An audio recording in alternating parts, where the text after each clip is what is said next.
नमस्कार मंडळी. सर्वप्रथम सगळ्यांना श्रावण महिन्याच्या शुभेच्छा. आणि आपण हा श्रावण महिन्याचं औचित्य साधून आपल्या अध्यात्मपीठ महाराष्ट्र मंडळ शिकागोचं अध्यात्मपीठ आणि योग साधना या दोन्ही टीमतर्फे आपण आज खास मेडिटेशनचा प्रोग्राम आरंभलाय. आणि आपल्यासाठी धनंजय दादा आपले मुख्य प्रमुख पाहुणे आहेत आज. तर मी आज जास्त तुमचा काही वेळ न घेता मी सूत्र धनंजय दादांच्या हाती सोपवते. आपण त्यांच्याकडूनच आज सुंदर मेडिटेशन करून घेऊ.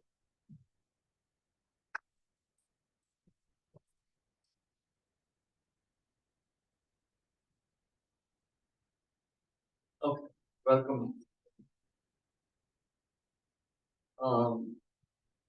Urmila had asked me, what shall we bring to the class? So I said to her that there is a monastery in Santa Fe, and on the outside is a big sign that says, and the sign says, it doesn't say welcome. It doesn't say come, it says show up. What does that show up? And show up doesn't mean that you bring your physical body to show up. It means you show up with your mind. So show up with your mind, but what kind of mind? So it says open mind. What does that mean? That means what you put behind in your pocket or at your home is any preconceived ideas that you may have, your opinions, your thing, okay, am I good? Keep all that behind. So we come with what we call as empty mind. Because the empty mind means it has opportunity to learn something. So if the mind is not empty, then we don't learn it. It gets colored. So anyway, so we're all going on. So thank you for showing up. Okay. Second thing is, I consider this as a kind of a journey. I will tell some stories and then we'll meditate together. Then I'll tell some more stories and some more examples, and then we meditate together. So I'll show you a lot of different techniques, different ideas, and so hopefully at the end of it, what happens is somebody said, well, in this whole Western society, everything has an outcome. People who are teachers say, okay, what is the outcome of this? So the outcome of this is, I think, we're going to go back as incredibly loving beings, open. Okay, that's the meaning of compassion. What is it? By the way, we should give our phones a rest, for next 2-3 hours. So just keep it away. If it rings, tell them not now.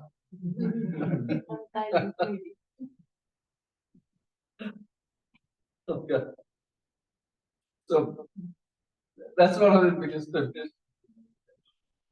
But so this was it.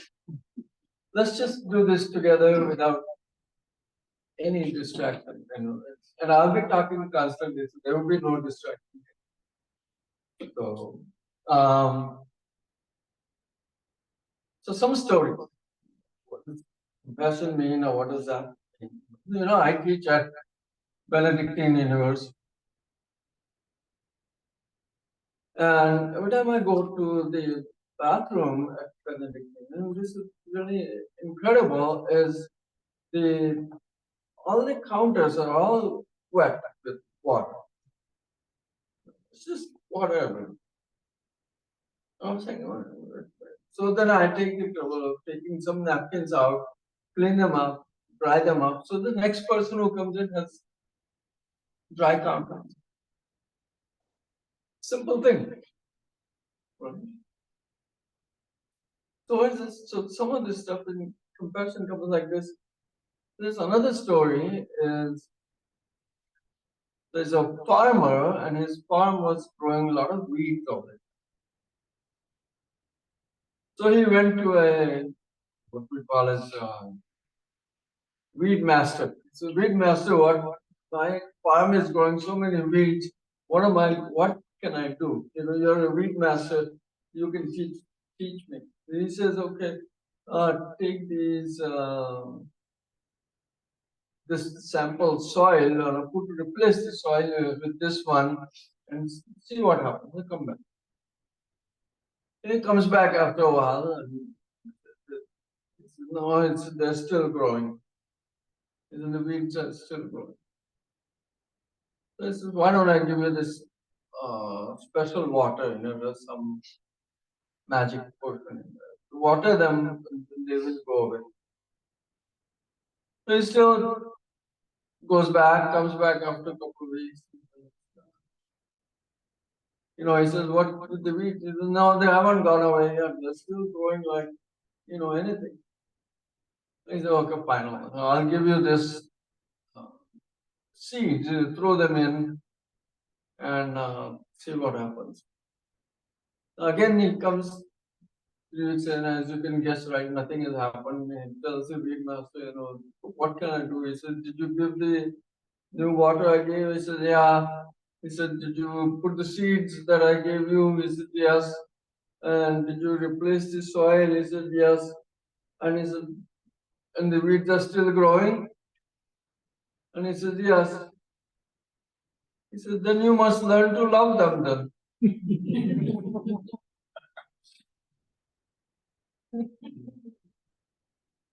Okay. You must learn to love them. So now in our life, we get so many things that we say, wait a minute, in this situation, I must learn to love this situation. I will not try to struggle for find the situation to change it, change it. That is compassion. Again, I was teaching when I teach, you know, someone very strong teacher, you know. So when I was teaching in high school, in high school they have you send student to the office. You know, just misbehaving, you send student to the office. I said, you go to the office. You're not doing stuff that I'm asking you to do. You know. So he went to the office. The principal called me and he said, oh, professor, you know, this student, and the student said, he said, no, what happened? Misbehaving. And the student says to the principal, he said, Mr. Joshi was yelling at me.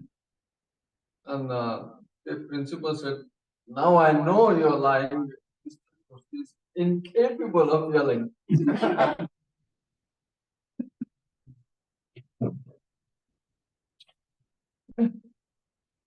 So, and then in college, when I was teaching, some professors are like, okay, you don't show up, I'm going to get 5 points off, this thing off. There's a lot of rules. I don't have any rules. I say, I trust you guys. One time, one girl was missing for 3-4 days before lectures. Came back. I said, I missed you. What happened? He said, no, I was sick, and can I give you? I can bring you my doctor's certificate. I said, no. I don't need a doctor's certificate. I trust you.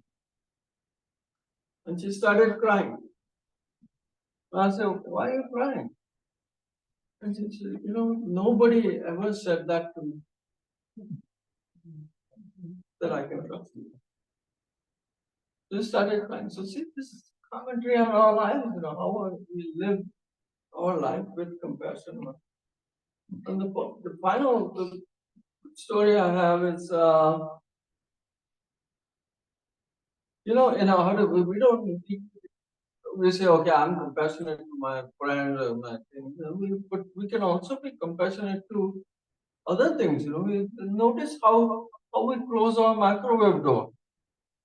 We go, bang. How do we close our closet door? Do we close it with love, or do we close it with gentle things? Or when we come out of the car, we go and we want to close the car door, we just slam it in the back, and then we go. But the car doors have a mind itself. So there's a the model of Mercedes-Benz. So my friend says, no, you have to only bring this door up to a certain point and then leave it. And the door closes by itself. So the engineer who designed that, I'm sure, had some compassion training. That's how he designed that. So it is very interesting. I'm also a Zen student, so Zen Buddhism is a little different than usual training. It's a very formal training. It's different. So the student says to his teacher, he says, I beg of your compassion, please show me the way to liberation. So I beg of your compassion, please show me the way to liberation. And the master says, well, what is binding you? And the student says, nothing. So the master says, then why do you need liberation? It's like the same dialogue between two students are talking. My daughters love this. I do this for them. So it says one is making tea. One student is making tea, and the other one says, what are you doing? He says, I'm making tea for that group over there. And the first one says, well, can they not make it for themselves? How many times have we said that? Can they not make it for themselves? He says, no. Fortunately, I'm here to do it. Isn't that different? So fortunately, I'm here to do it. So I told my girls the story, and they said, Dad, thank you. Because that's why we ask you to do stuff for us.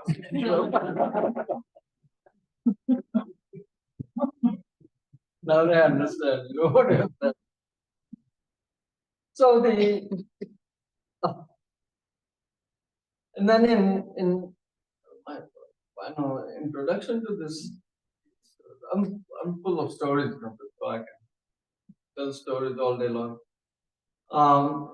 In Zen retreats, usually you go and then you sit, meditate 21 hours a day, and you sleep 2-3 hours, and the rest of your time you do. And very important part of that is you go for an interview with the Zen master who is teaching you, and he gives you a question that you are supposed to meditate on and give answers. So 4 times a day, you meet this teacher. He asks you the same question, and you try to answer it. And if he doesn't like what you answer, he rings a bell. You get up and you leave. Okay? So sometimes, so my very first one, when he says, "Okay, I have a question for you." So, and so he says, "Why do you eat every day?" Why do you eat every day? So I said, then he rang the bell. Okay. I just started saying, and he rang the bell. Not good enough. So this happened again and then next day, day after, day after. So for 5 days after, nothing I said was satisfying him. And every time during the bell, I felt so humiliated. On the 5th day and the 3rd interview, I just started crying. I don't know what you want. It's like, think of it. You're meditating 20 hours a day, and you're going through a lot of intense experiences. He said, no, okay. He said, no, you ask me. He's a very kind man, I knew him for a long time. And you asked me, why do you eat every day? He said, I eat for you. He said, I eat for you. So how kind an action that is. And whatever I do, I eat. I don't eat for myself, but I eat for others. You know. So then I was thinking, it's wonderful. He held my hand. He said, I eat for you. So that is examples of bringing compassion in our life. So the question is, do we bring compassion or we already are compassion? Our inner nature is being compassionate. So there's a poem I came across by Rabindranath Tagore, and it goes like this. Okay? It's very interesting.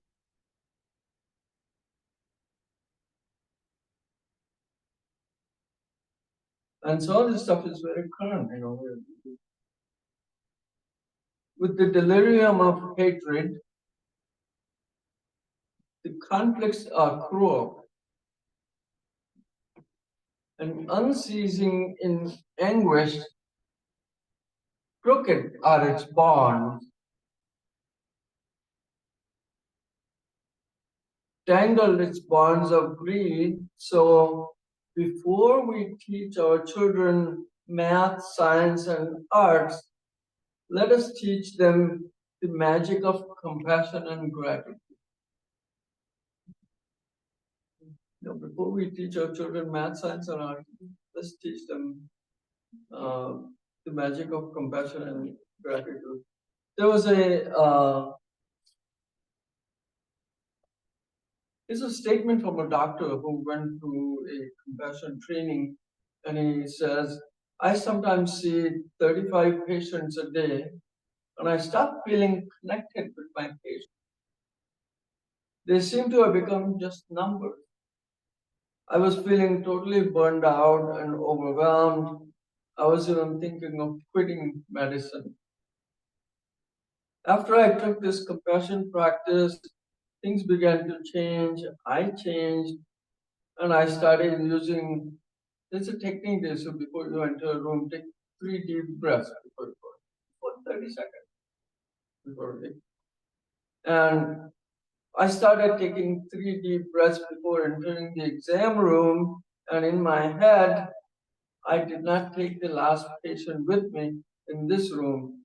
And the suffering of the patient before me began to matter again. And more important, I realized I could give that person my caring besides writing them a prescription. My workday is still busy and there are too many demands, but I feel less stressed. It feels like what I do has a meaning again, and I feel more balanced. This is what this doctor said about compassion. And the paradox is when we are compassionate to others, who benefits the most? We benefit. You know. So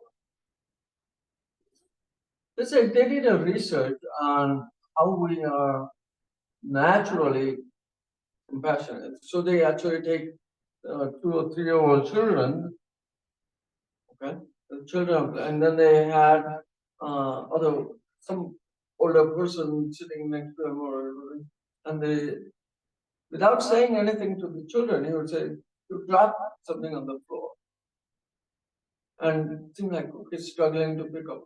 So these 2-3-year children playing nearby, they come and help them pick them up and give it to them.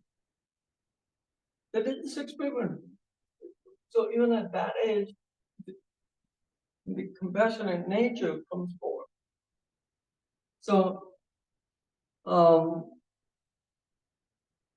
most of us have experienced this kindness uh, among us, among others, and so on and so forth. So there's a saying by Gautam Buddha that said, what is the one thing which when you possess, you have all the other virtues in the world? What is that one thing which when you possess, you have all the other virtues in the world? And that is called compassion. You need to possess this one thing. So in that, all the other virtues come along. So the compassion training in healthcare or anywhere is, I said, natural, except that we need to examine how it works. Okay? So the thing is,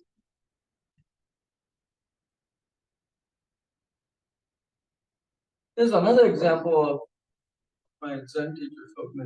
This is we were at a retreat, and this person didn't like what we were doing. So the keyword is like. Okay? So what is our normal way how we relate to people? We say, you like this, but I don't like it. This is what we say. Or you say, I like this, and you don't have to like this. It's hard to know responses. So this person was, I used to sit in this question answer session. So this person was telling my teacher, no, you do this. Why do we have to line up our shoes in a certain way? Why do the cushions have to be in a straight line? Why do we have to? Why do you have to do? I want to leave this. I want to leave. So my teacher said, okay, you like, I like. So that's my mantra, really. If we talk to people and say, you like, I like, means we're really listening to that person. So, what is the first step when we are learning to be compassionate? The first step is having compassion for yourself, for one.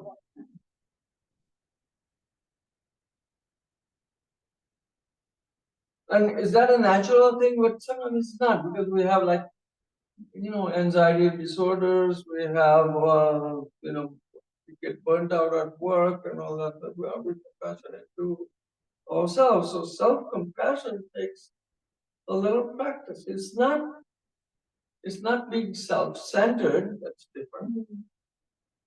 It's not self-pity, that is different. And we don't get caught in we don't feel sorry, and it's not self-gratification either. So is it self-esteem? So with self-esteem, we say, okay, we commit to ourselves, but despite our struggles, we are kind and we are kind to ourselves.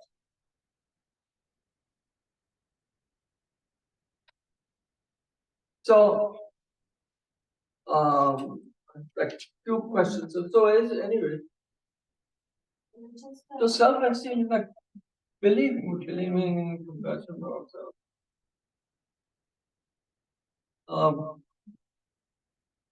There is something called a perfectionist self-esteem.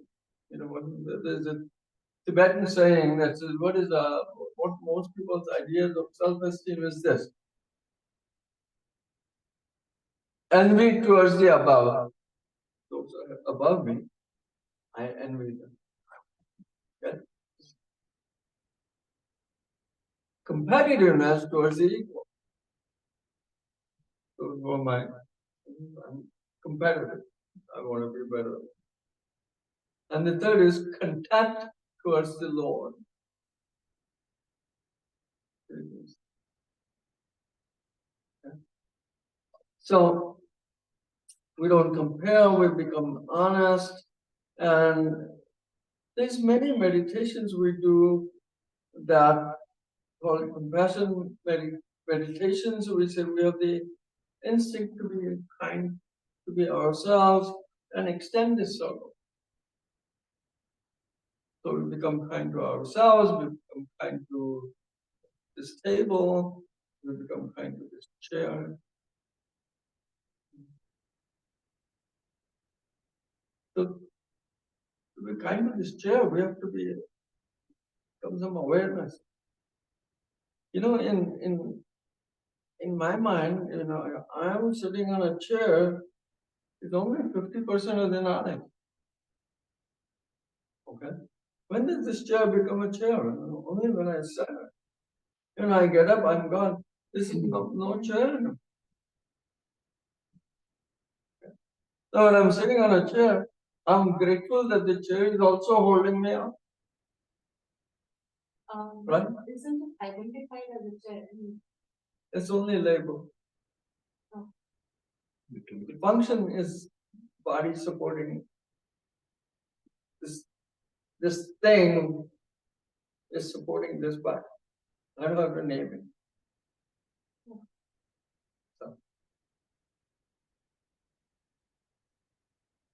So there's some questions that we. So this whole. We also have something called one of the reasons why people are not compassionate is there's an obsession with performance. You know, we have an obsession with. I read a book called Driven. You know, where they observed these 5 children who were being asked by their parents to get admitted into Harvard and universities like that. And so one of the, as you can guess properly, all of them were Asian. I won't say Indian, but Asian.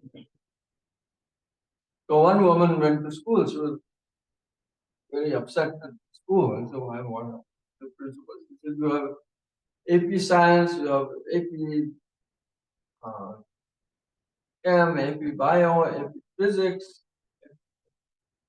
He said, but my child wants to get into Harvard. Why are you not offering AP Gym?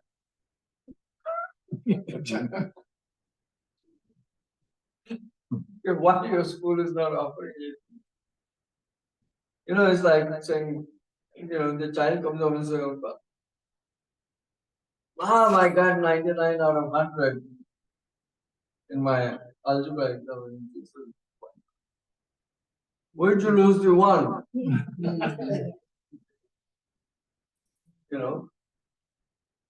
But kind of sound familiar.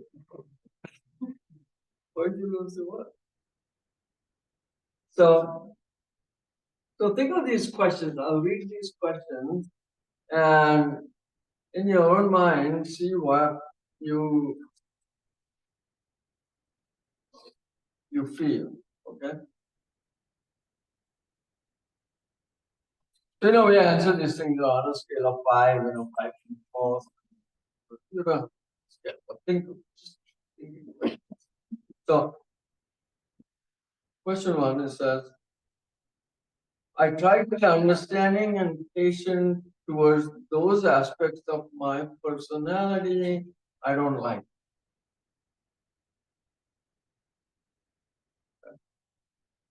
I try to be understanding and patient towards those aspects of my personality that I don't like. Second, when I'm going through a very hard time, I give myself the caring and tenderness I need.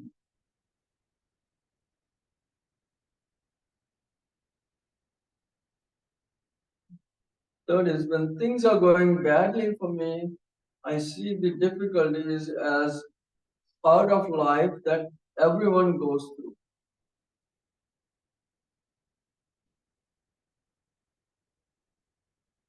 When I'm feeling down, I try to approach my feelings with curiosity and openness.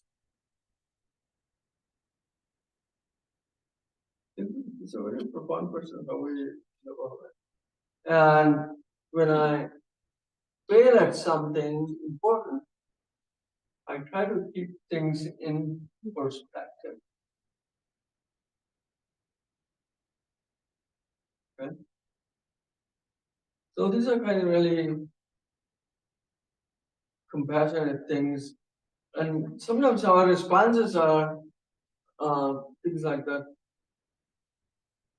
No, I said,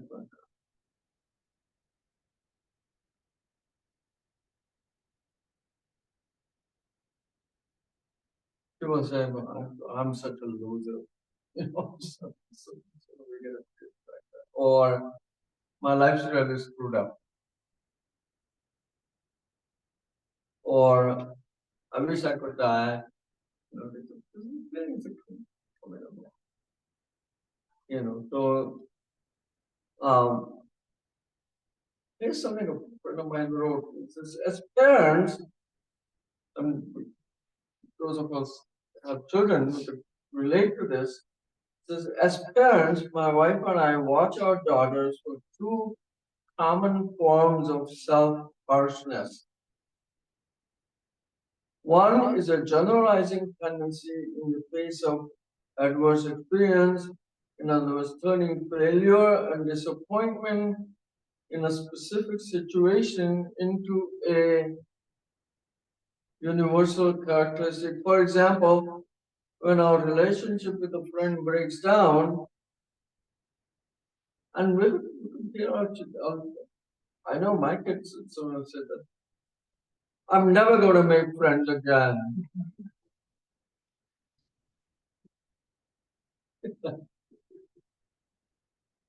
So he says, when we see our daughters react along these lines, we try to help them to stay with the particulars of the incident. Staying with the concrete facts helps keep the problem more manageable. And we also try to notice if they are personalizing their experience with negative judgments such as, oh, I'm so stupid. Or when the objective truth is like, I had trouble with that assignment.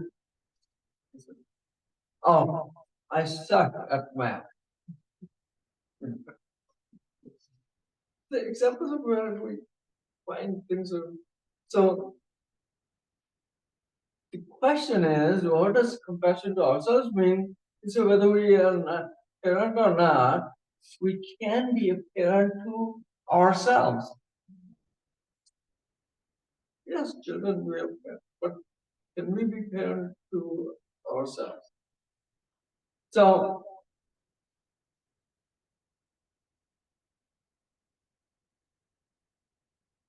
what I want to do is another.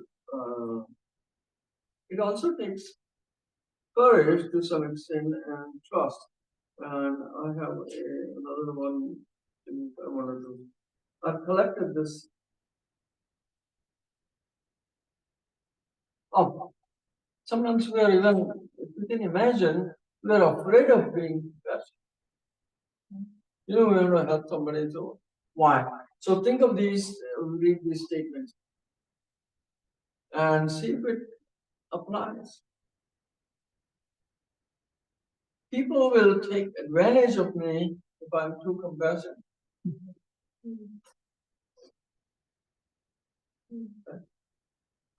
If I'm too compassionate, they will become dependent on me.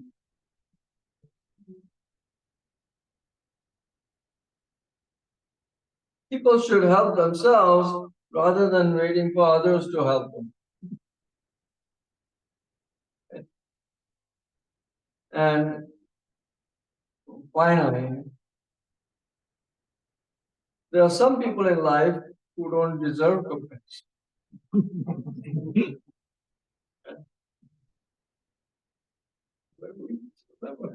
I mean, we can all recall situations where we have then fear of compassion from others.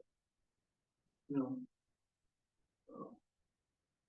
I'm afraid that if I need other people to be kind, they will not be. So now I'm insecure. You know, I want somebody to be kind. I worry that people are only kind and compassionate when they want something from me. So I'm doubtful, you know, holding back. And if I think somebody is being kind and caring towards me, I tend to put up a barrier.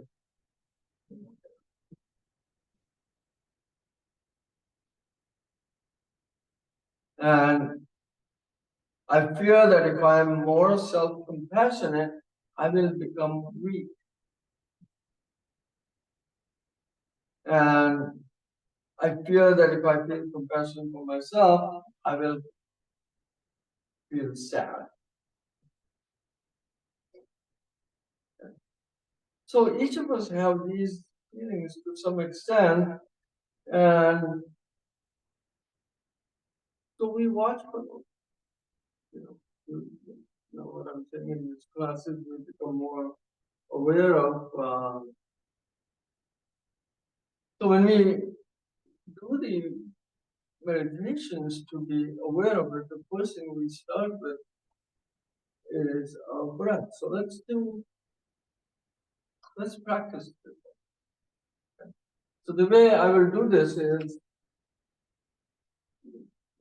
you close your eyes, I will ring the bell, and just listen to my word and focus inward and see what. Then when I'm done, I'll ring the bell again. Then you're going to open the eyes. So the first one is simple breath meditation, because why do we use breath? You know, people say, I don't have time to breathe. So my teacher said, well, you have time to breathe? If you have time to breathe, then you have time to breathe. I said, no, I'm too busy for it. So do 20 minutes of meditation. I'm too busy.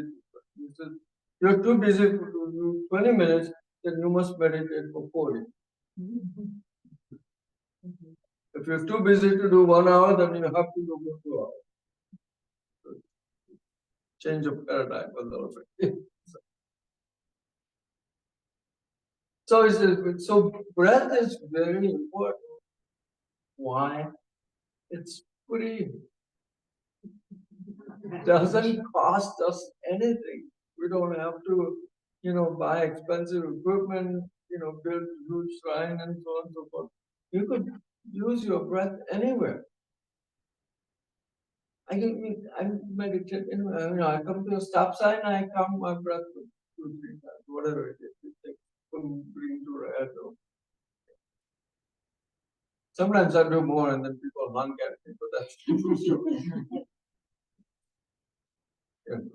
I lose. Or in a grocery store, we wait in a grocery and the line is long, and we say, instead of saying, why is this line not moving? Why is that person so slow? My God, can they not replace that slow guy? It looks like older. He can check in things too quickly. Maybe he doesn't know what he's doing. All this stuff's going on. Also, well, just watch your breath. It's that simple. When your turn comes in, you go. I mean, it's so simple. Watching your breathing in your life. The other day I was at Benedictine. I was taking the elevator, and the elevator got stuck between 2 floors. I was the only one in the elevator. The elevator is stuck, and it made a big noise. Okay, now what? I was said. So what thing I do is, I called security over. So it was a Saturday.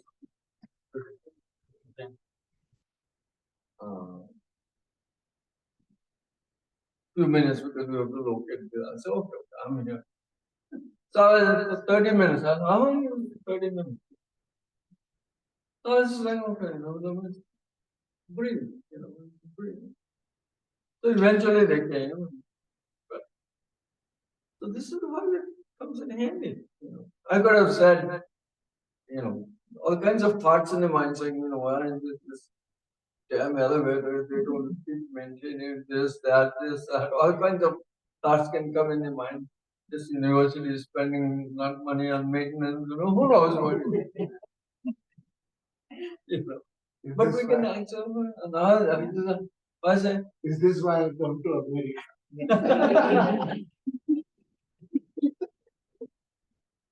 So the first word that came to my mind was opportunity. It's an opportunity. So you breathe.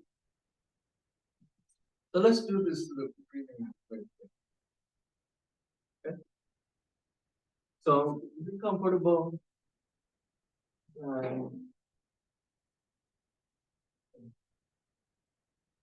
The reason we try to become a comfortable position is that it shouldn't be a distraction for us. Bodily distraction. So even when you meditate on your own practice or whatever, find a comfortable position. You can sit in a chair, you can sit on a cushion.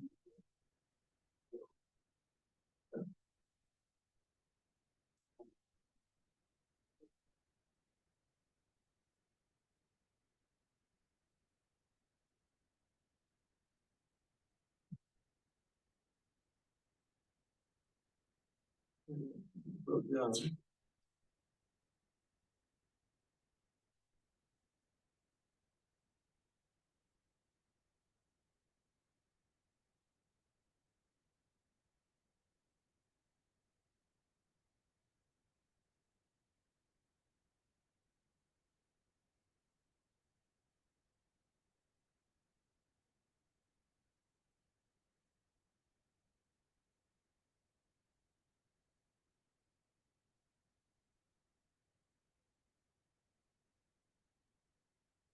Focus on your breath.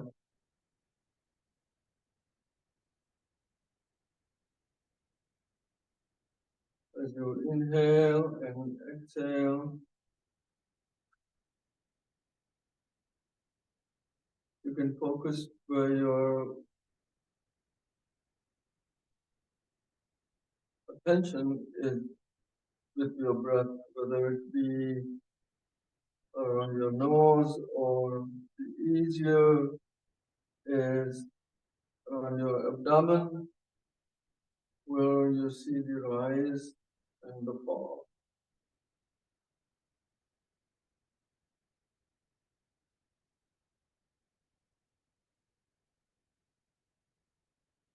Remind yourself that there is nowhere else you have to go right now and nothing else you have to do.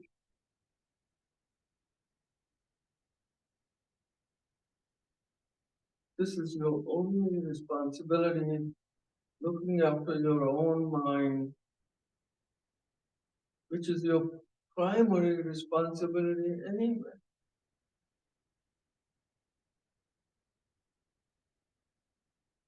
So here's your opportunity to give the mind the attention it deserves.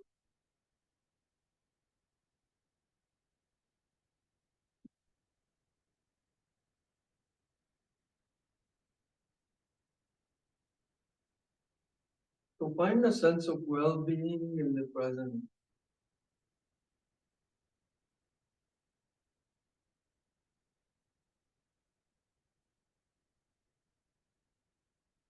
And what you're doing is taking a more active approach to the present moment.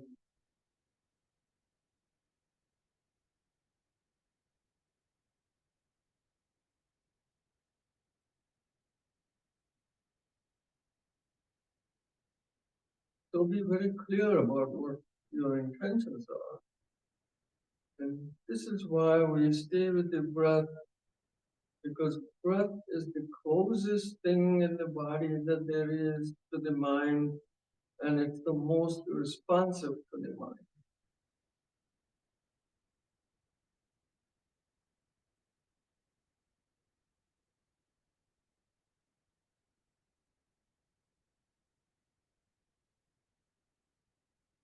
But notice that when there is a little change in the mind, then the breath also changes. But the influence can work the other way around as well. Calm the breath, soothe the breath, and the mind will also be calm.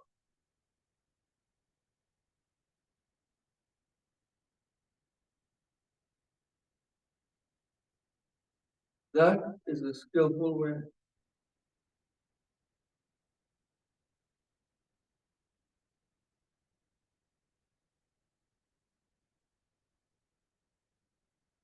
Get to your mind, get to know your mind in the present moment, because that's where all the important things in the world are happening, not anywhere else.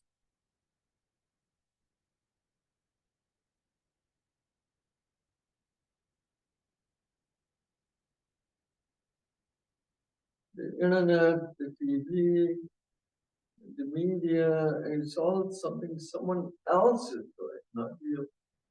And that's why they say it's important, but you have to remember that the shape of your mind, the state of your mind, and that is in the present, is more important than anything else.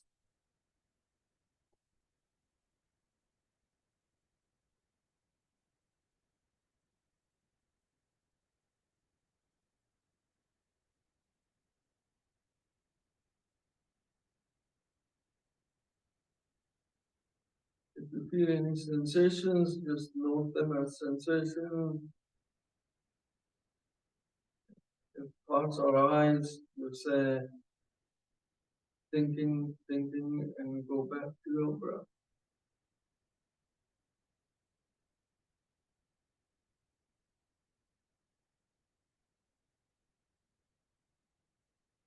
This is a practice you can use anywhere and anytime, because you're giving your mind the attention it deserves.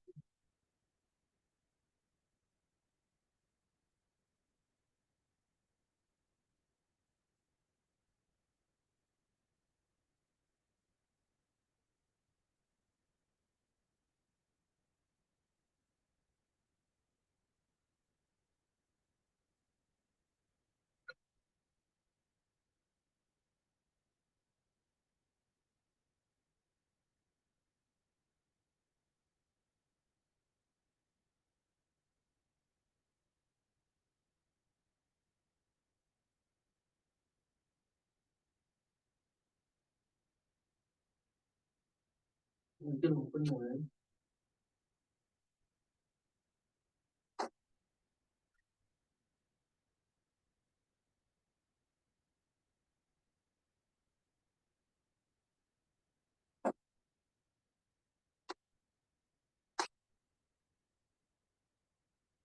So that was the first.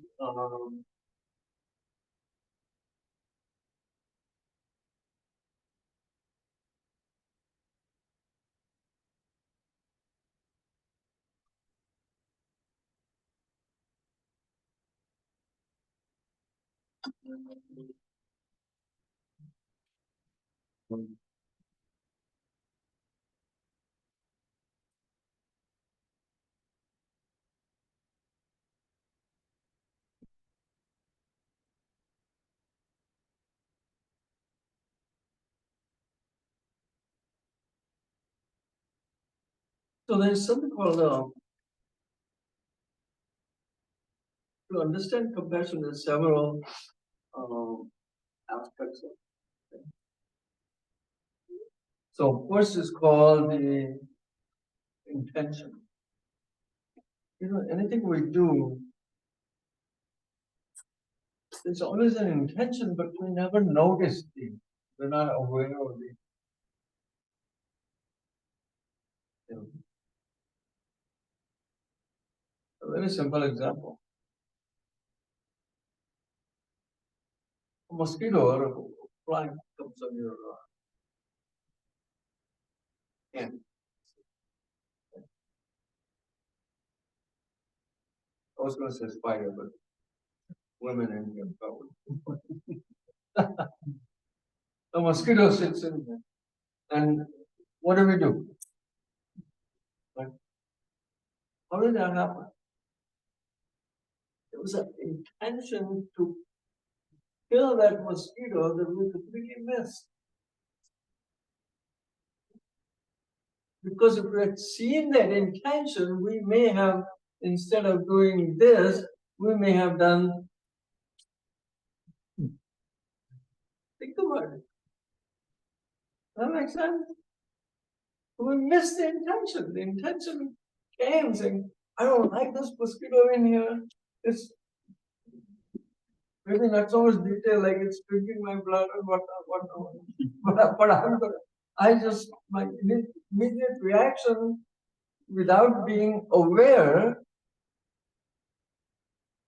is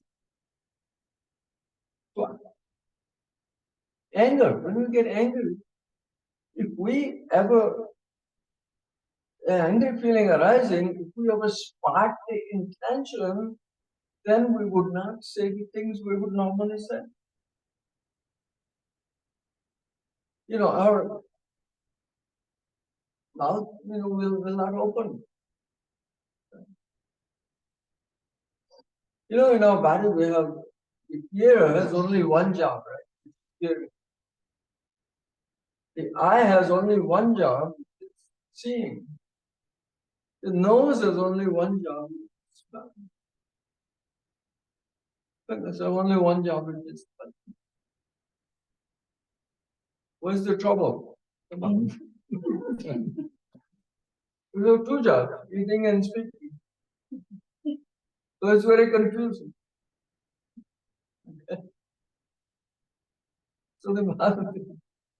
So our awareness or in setting the intention is very important. So there's something called four immeasurables in life. So what are those? So compassion is the second one. Actually, there's three of them. One is called loving kindness. Loving kindness, what that means is love with no strings attached. No strings attached.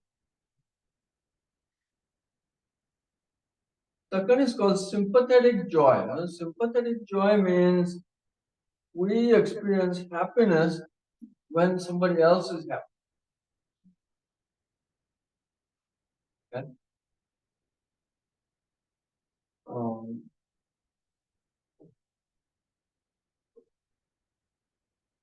And the third is called equanimity. Equanimity means staying calm no matter what is happening, whether it's pleasure or pain or life and death. The equanimity is staying calm no matter what is happening. And compassion is the second one. Now, there's in understanding compassion of these four immeasurables, there are qualities that would be called,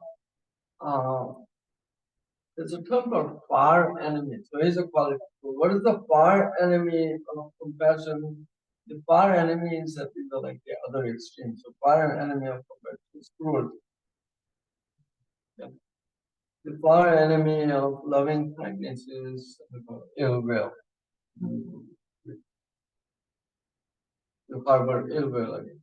The far enemy of sympathetic joy is envy. We don't find joy in somebody else's happiness. And the far enemy of equanimity is like prejudice.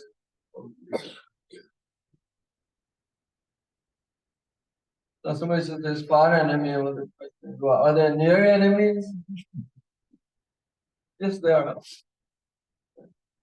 So near enemies can be very confusing.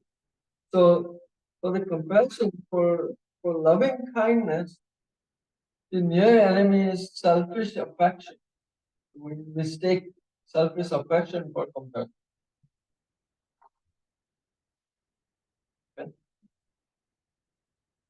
We also mistake frivolous joy, shallow joy for what we pursue. We also mistake indifference or apathy for equanimity. We're feeling indifference, we say, no, I know it. It's like, we're just feeling indifferent. And then for compassion, the near enemy is for pity. So I feel pity for them. Well, that's not compassion.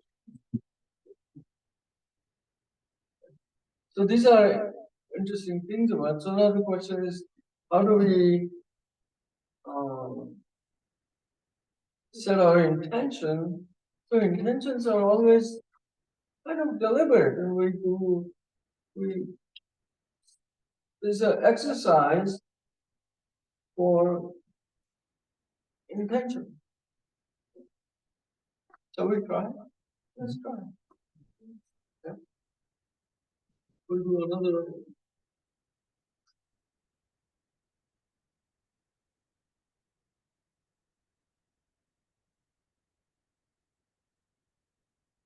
I'll do the same thing. Close your eyes.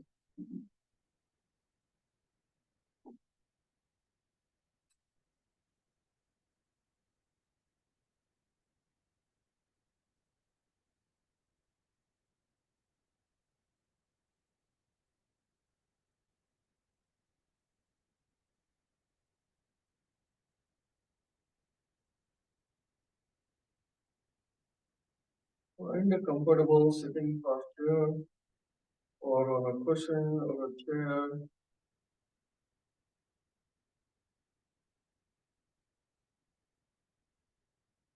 Feel the soles of your feet touching the ground or your body feeling you're sitting on the ground.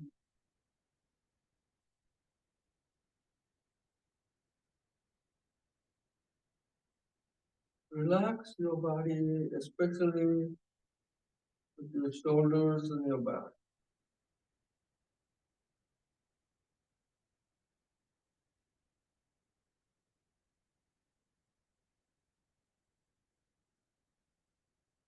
And with your eyes closed, take 3 to 5 deep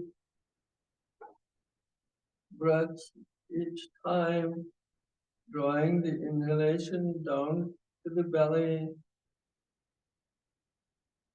filling up the torso with the in-breath like filling a jar with water.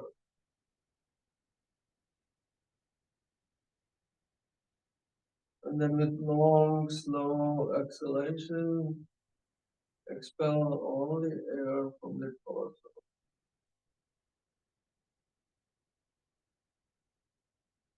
And if it helps, you can exhale from your mouth. Let's do this 5 times. Inhale.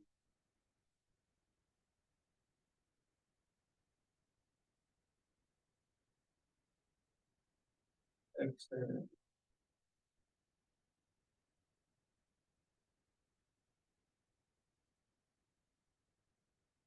Inhale.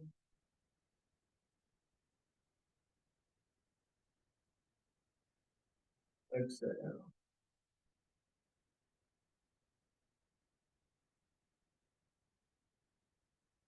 Inhale.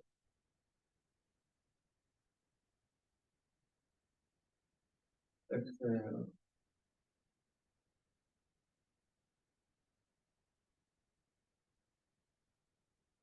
Inhale. Exhale. And fifth one. Inhale. Exhale.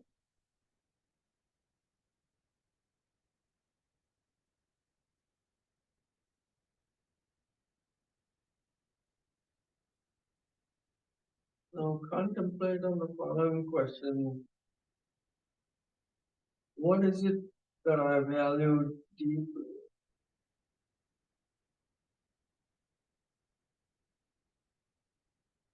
What in the depth of my heart do I wish for myself, for my loved ones, and for the world?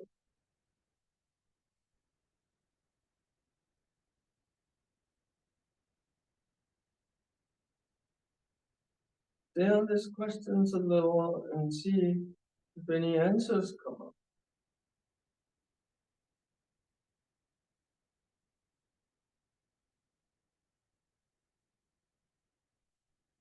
If no specific answers come, don't worry, simply stay with these open questions. They may take some getting used to, since we expect immediate answers. So trust that the questions themselves are working, even if we don't get an answer right away.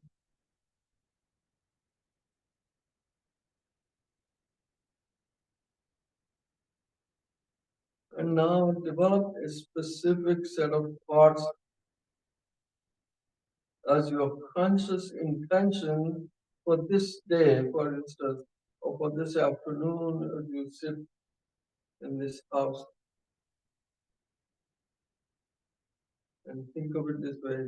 Today, may I be more mindful of my body, mind, and speech in my interaction with others.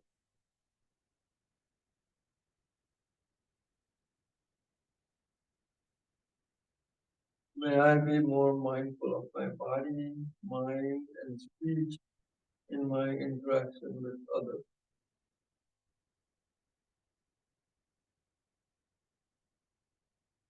May I, as far as I can, avoid deliberately hurting others.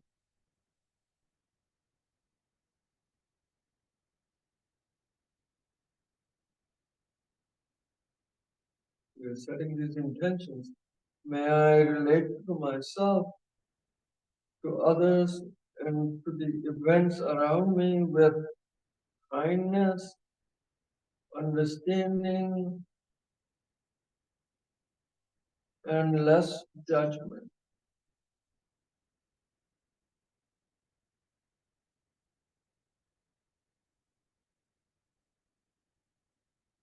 May I use my day in a way that is in tune with my deeper values. And in this way, I intend to set the tone for the day.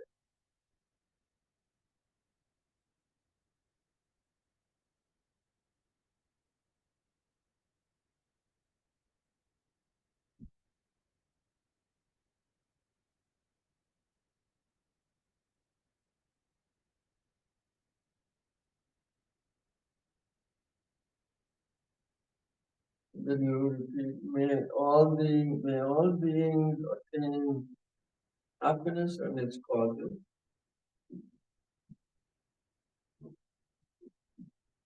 May all beings be free from suffering and its causes.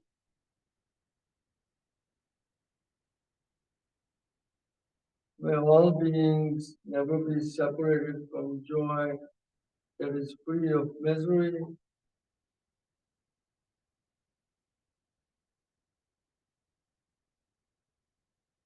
May all beings abide in equanimity, free from bias of attachment and aversion.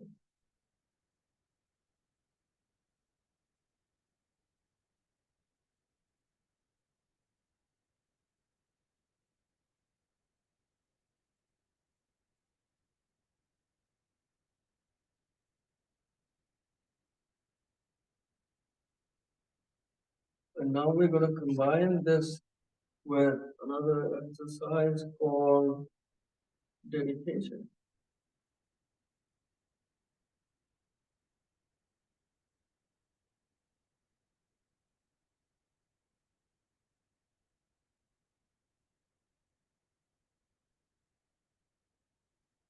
And this is what you do at the end of the day before you go to bed, or as you lie in bed before sleeping.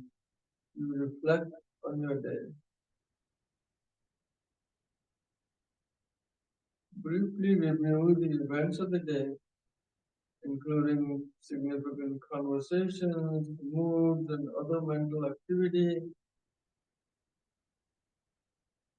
and then touch back on the spirit of seeing the intentions that you set.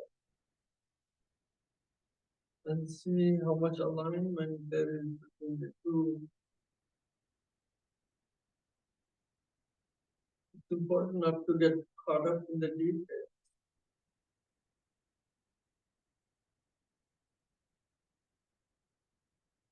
Whatever thoughts and feelings this review might bring, just stay with it. There's no need to push it away. If there is a negative quality to them, simply watch it with silence. And finally, think of something from the day that you feel good about. A helping hand you gave your neighbor, an empathetic ear you lent to a colleague in distress, not losing cool in the drugstore when someone cut the line, and then take joy in the thought of this action. If nothing else, take joy in the fact that you began your day by setting a conscious intention.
If you wish to take a 5 minutes,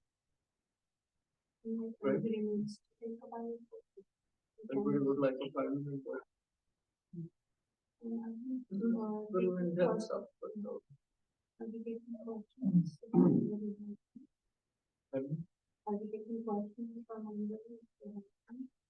Question answer. I'll do it at the end. So, I'm sure I'll do it. But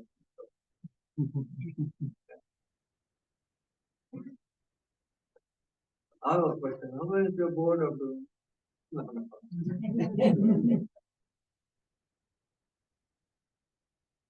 This will be good.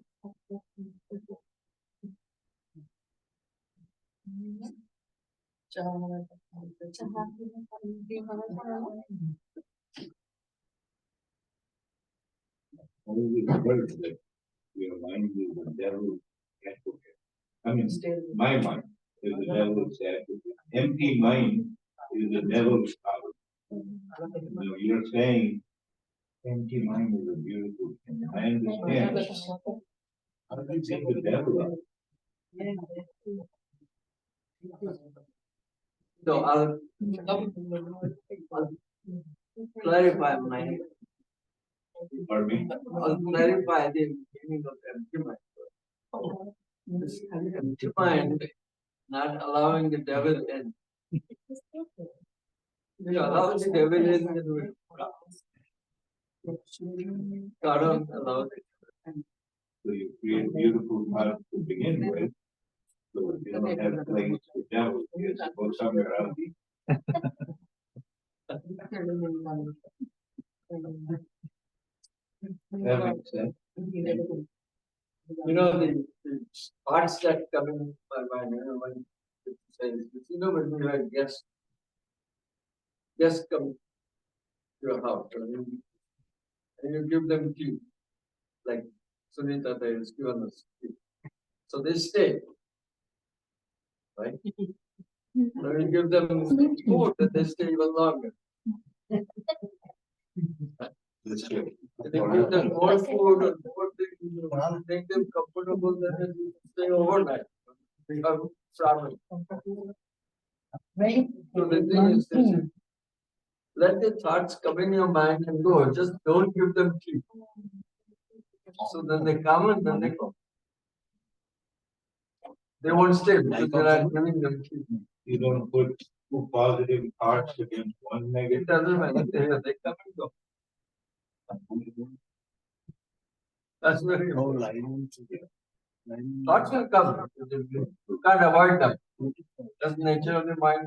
Thoughts come. Just the mind is beautiful. Mind. Very mind is. The mind is like monkey, right? Then why they say empty mind is devil workshop? Why they say empty mind is devil workshop? But Sometimes people say, no, we come on account. Why they say empty mind devil's workshop? because the devil enters without awareness. But it's truly nothing. The devil has already entered to do his work. So it's not true. But you don't need to be devil's advocate. So you don't want anybody to stay there, right? DJ, don't you need? So you don't need anybody to stay there. Yes, I don't mind. I don't mind this devil. I don't know. Empty mind is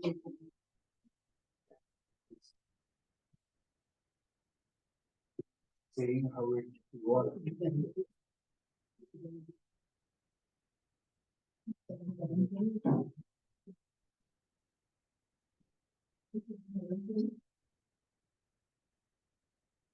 The idea is to vacuum clean all the ones. Vacuum clean all the ones. Don't get in there. Don't invite trouble. Be compassionate with David.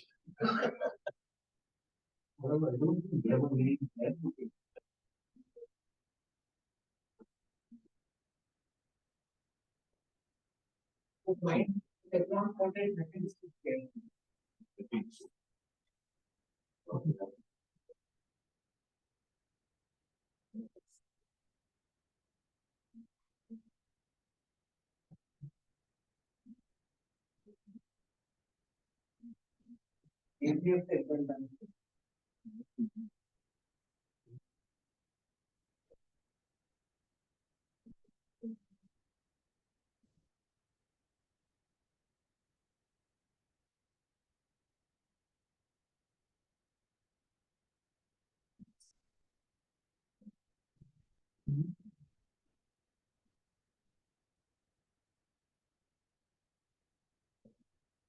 Yes, a lot of time the intent what we have is the intent that you have been the intent that you have been talking about, right?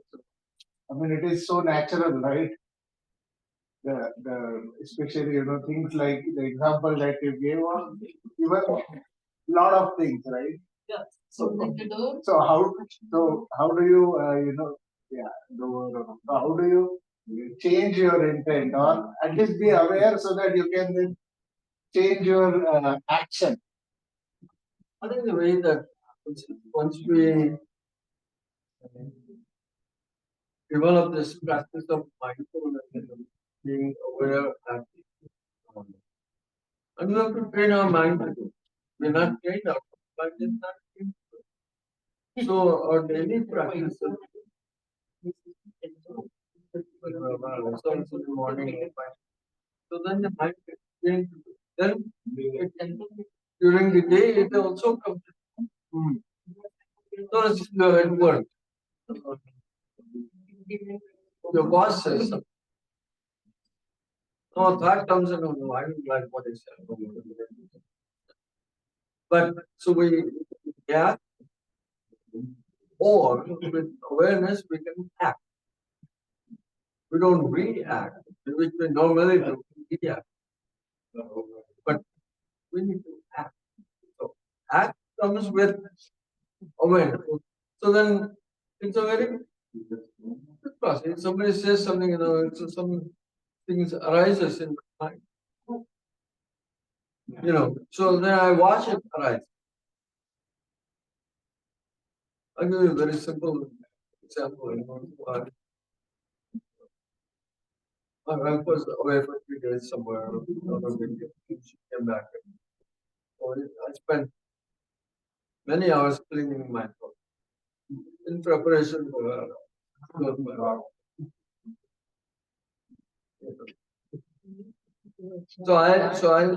And I was very happy because the house was clean the house. And I go somewhere and then a little piece of paper somewhere in my closet. I said, where did this paper come from? It was a tiny piece of paper. So I said, no, I'll check. Okay, all kinds of thoughts come in my mind. My God, I spent 3 days cleaning the house. She wants to paying attention to the paper. Some angry thoughts, some good thoughts. Should I say something back? Or I could have said, look, this, and then he writes to all kinds of people. I said, oh, I must have missed it. I picked it up. You're done. No more. So that's the kind of action that mindful awareness brings. To cultivate, So the next workshop is maybe for husbands on how to do this.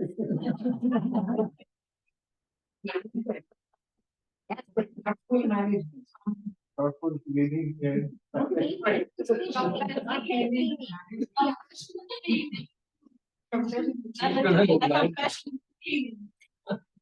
Yes.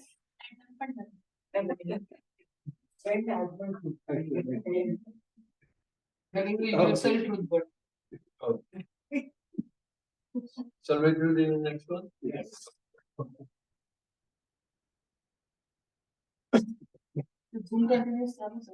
I'll need approximately 1 more hour. But I have lots of things. So good. So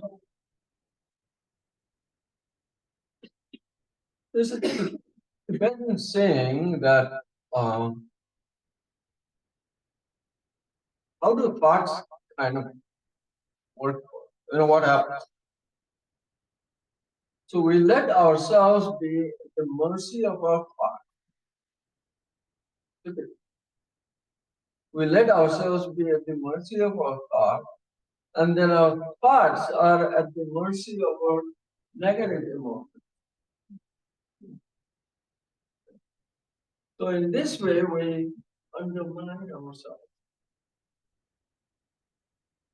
Now we need to reverse this process. So for me not to undermine myself, I observe my negative emotions. Then I observe the thoughts that come in. So in that observing or being aware of them, I'm not at their mercy. I change the control sort of.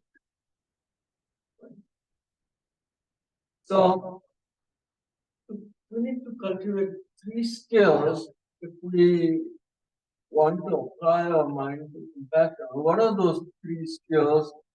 So the 3 skills are: first is to quiet the mind. Second is learn to concentrate through focused attention.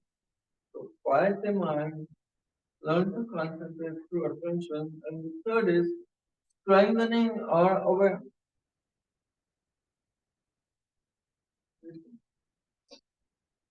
And so together it's called settling the mind. All 3 things together is called settling. Our mind is always unsettled. It's often we feel like really unsettled. Not very often. Because the default state of the mind is wandering. like a default system. We get send our appliances for the factory setting. They call it the default setting. So anytime an appliance doesn't work, I want to set it to default setting and then we see if it works. This is the reverse. So we don't want this default setting. We want to do our own setting, manual setting. So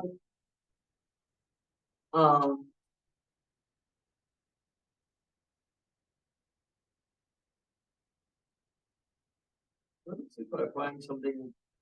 There's some interesting. No.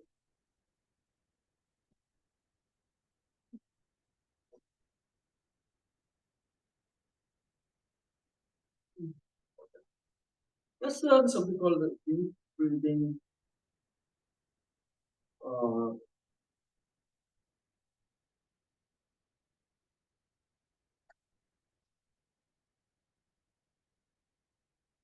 There's one technique of breathing exercise that you can do.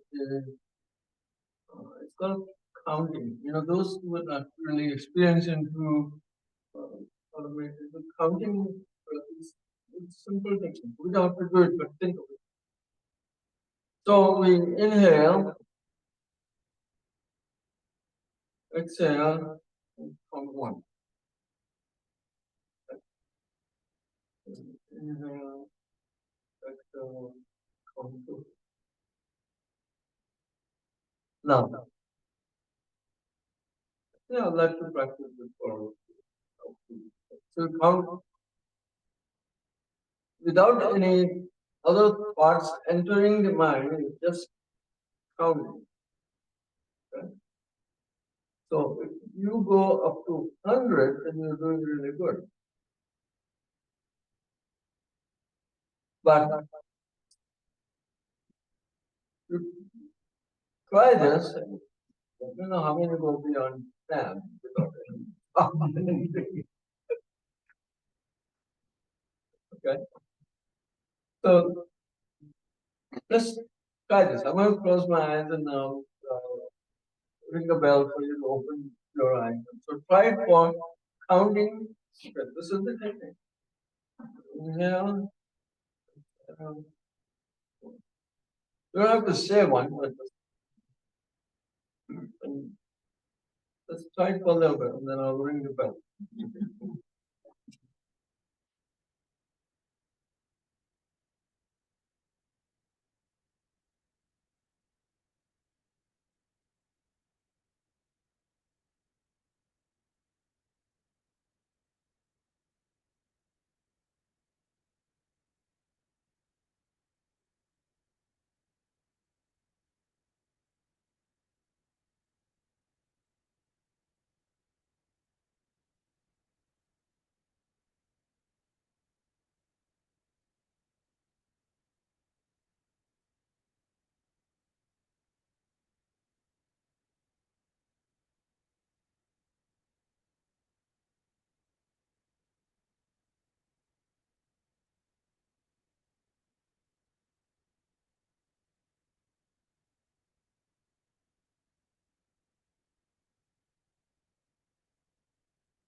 Good. Like that. I could concentrate up to 6. After that.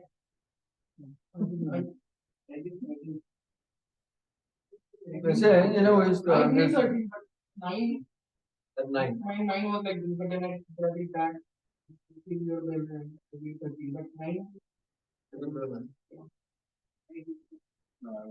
nine, So in which case, if you go to up to 10, then you need to try 20, 30, 40. finished my day.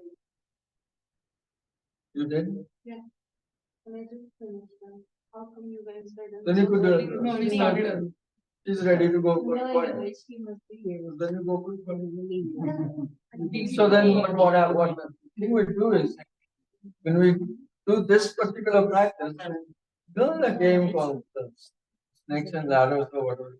You go to the snake and you come down all the way back.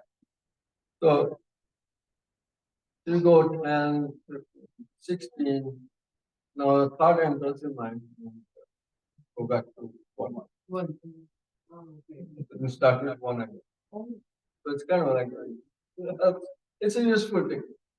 I just thought I'll do it. Let me try another. This technique is called mindful breathing. Okay? So this is now in this session I want to give you a few techniques that you can practice. So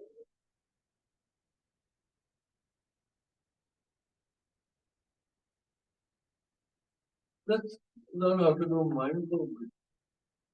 Okay? Again, let's close the eyes.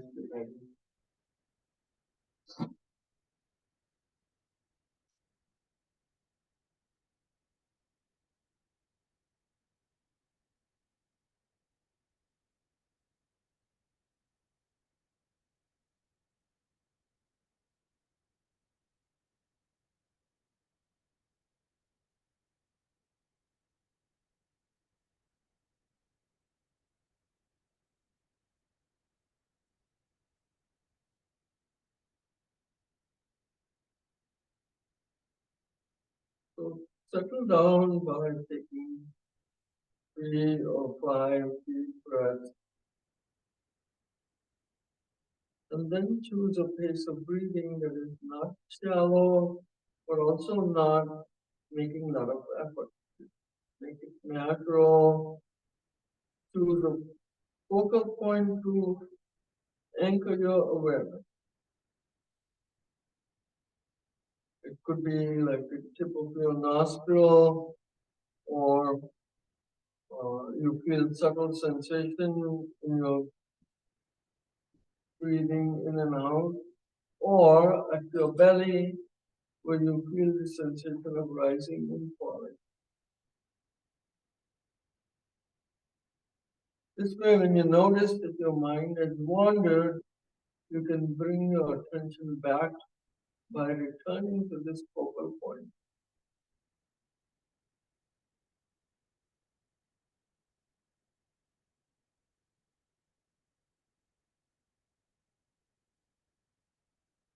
As you get used to this exercise after a few weeks of practice, as you get to counting your breath, then you can abandon the counting method and just stay with your breath.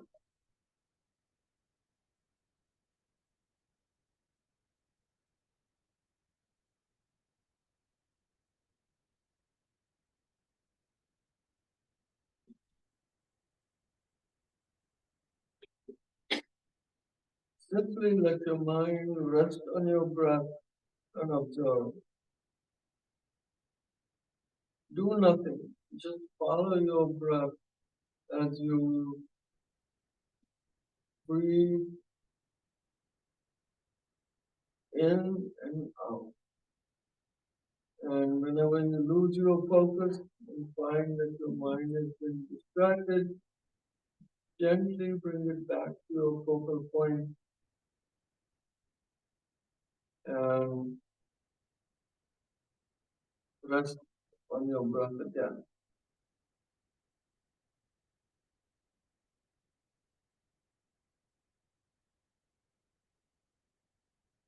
You can also focus your attention with the help of an image. This is particularly appropriate if you come from a religious tradition. So choose an object of your special significance.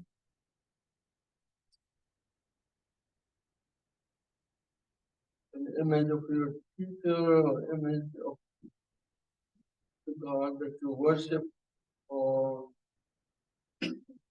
You can choose a candle, and the exercise could be light a candle, place it about 3 feet in front of you, and then the focused attention would be being aware of the candlelight as steadily.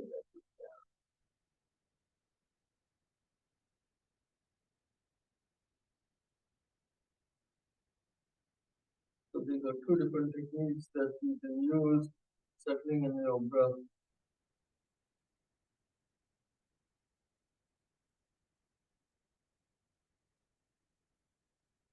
Using either the counting or having a focused attention.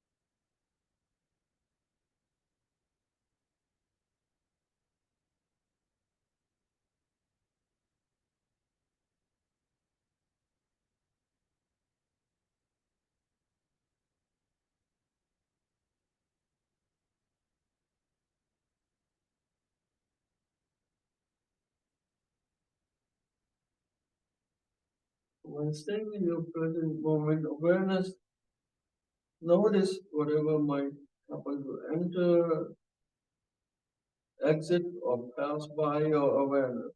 Sound of a vehicle on the road, birds singing, or beginning an ache in your knee, a thought or a memory. Staying alert in your awareness, simply observe whatever comes without trying to suppress it and without adding fuel to it either.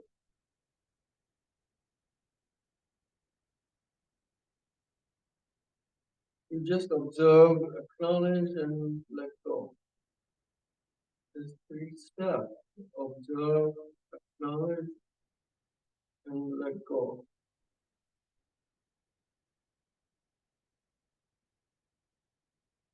Observe, acknowledge, and let go.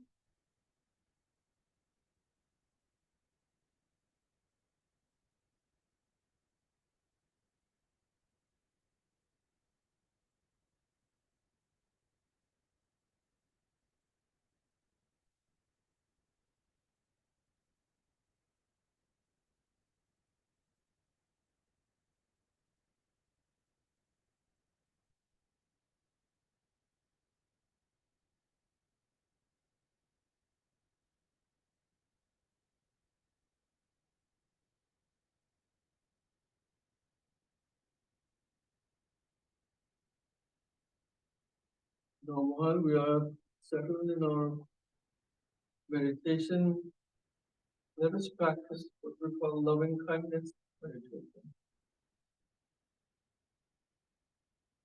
The way we begin is like this.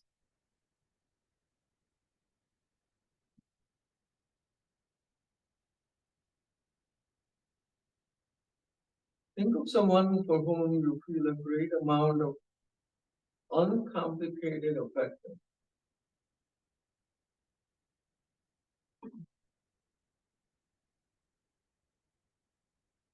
Simply think or feel the presence of this person as tangibly as possible. And if you are able to visualize, try to imagine as vividly as possible this person whom you hold dear and care for deeply.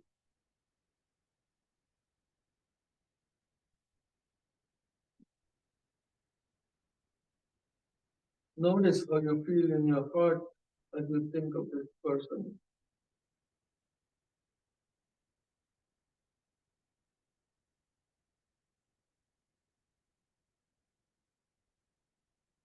You feel warm, you feel a feeling of love and deep affection, Observe that. It's a feeling of tenderness and affection arises, you stay with it and silently repeat the following phrases.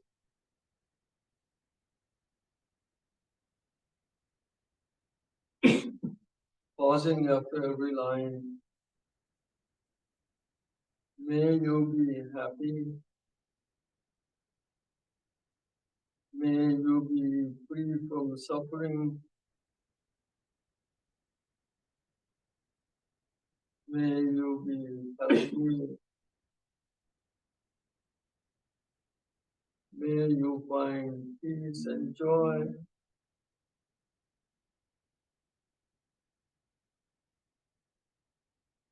And repeating again.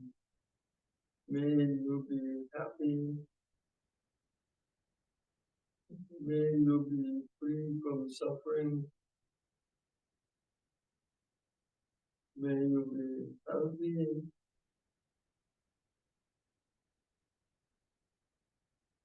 May you find peace and joy.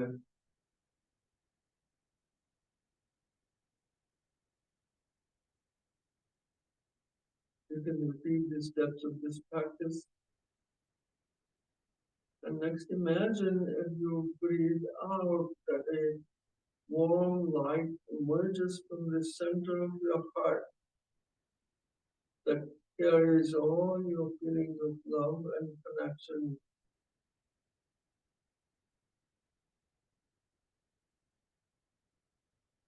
And see that this light touches your loved one, bringing him or her peace and happiness. And again, silently repeat, may you be happy. May you be free from suffering. May you be healthy. May you find peace and joy.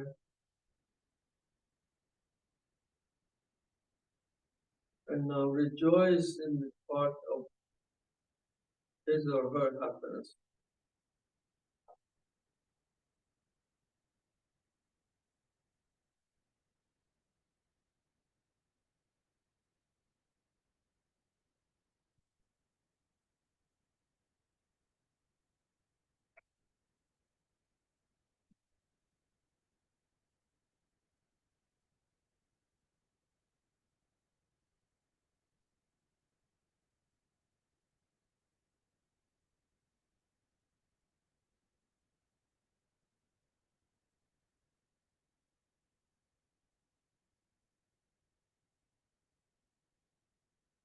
And now you can devote some time for compassion meditation. Is now time.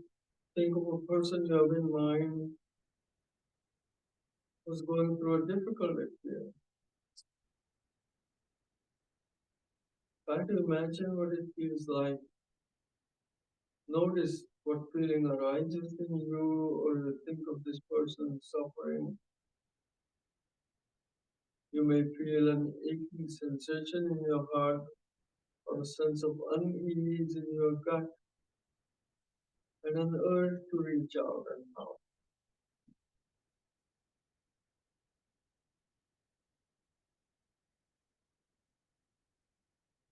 And then imagining the suffering of this person, silently offer, may you be free from suffering.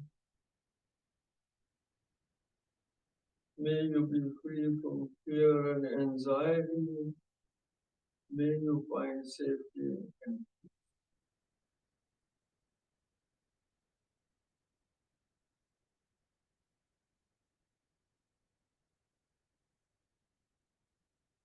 repeat these phrases. And when you wish to end your meditation, imagine as you breathe out that a warm light emerges from the center of your heart and touches the person you have in mind. And imagine that this eases the person's suffering, bringing peace and tranquility and repeat the phrases again. May you be free from suffering. May you be free from fear and anxiety. May you find safety and peace.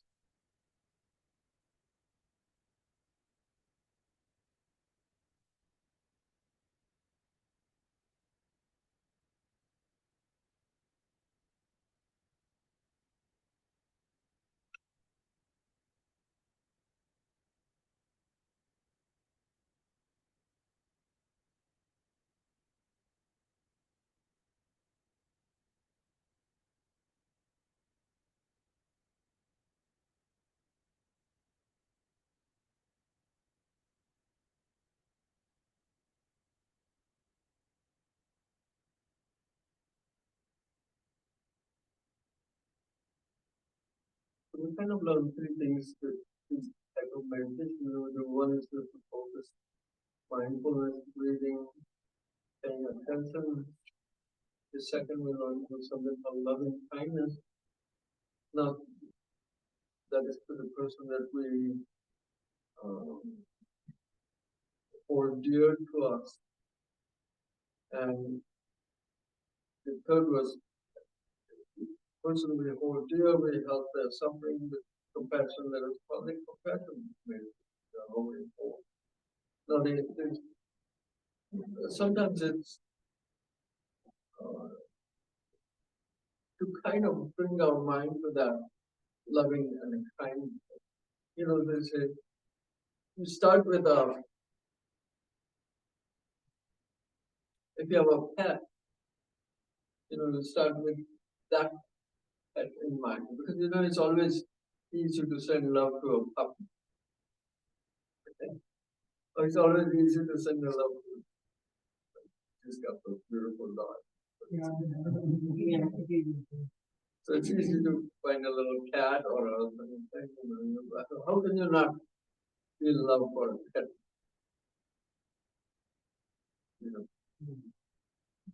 How can you not? So you start with, or how can you not feel love for your dog? So dog gives you unconditional love, so you give love to the dog. So start with that. Then automatically your mind comes into that state of love and kindness. Now, as you get used to this, then they say that you can also bring a person you don't like. YouTube mode. And send the same feeling Ready may you be line happy in. towards that person. But what you should say, so if you don't like it, something a few weeks later. So it is a little harder. But as your mind becomes purer, more compassionate, then it's also a good practice to do that. Person that you don't like. So. Then another extending. It's called extending the circle. Then when you extend the circle to have plants in your house. You have inanimate things in your house. You can, love this table, really. You can. You can. I water my plants. I know they're here. So it's plants, especially if you talk to them, you'll see how they grow. So you water them, you talk to them. I have a fish tank. So you go to a fish. You offer compassion. Fish, you knock them down. Get their attention. You say, "Oh, Mani Padme." It's a Tibetan mantra. So I chant, "Oh, Mani Padme. Oh, Mani Padme." And I get their attention. They come. That means it's a peace mantra. It's a peaceful. So can see those fish. They come to the close to the tank to get that thing. So there's so many things we can do, with the practice. Practice compassion to ourselves, practice compassion to,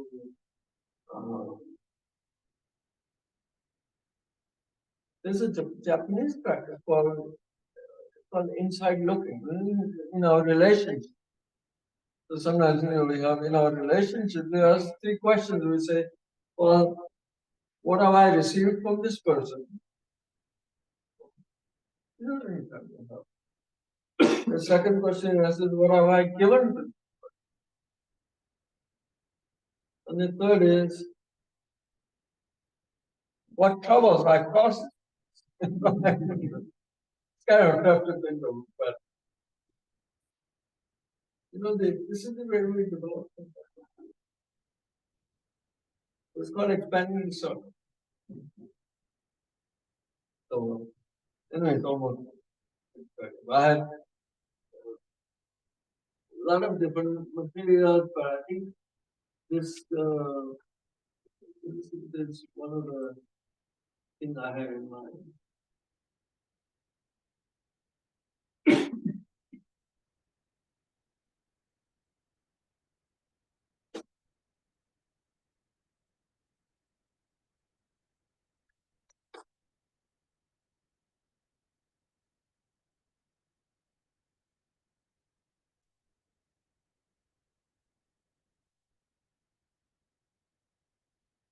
So how do we develop compassion in everyday life? And there's 3 levels of understanding we have. One is called derived through hearing. How do we do that? Derived through hearing means reading and thinking. Derived through some reflection. It's called conviction. And the third is derived through our meditative experience, which is effortless, integrated, and experience. Over 3 ways.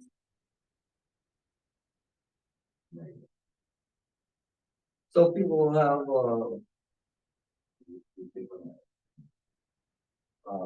practices in our daily life. There's many things we can do. There's a good material now. There is a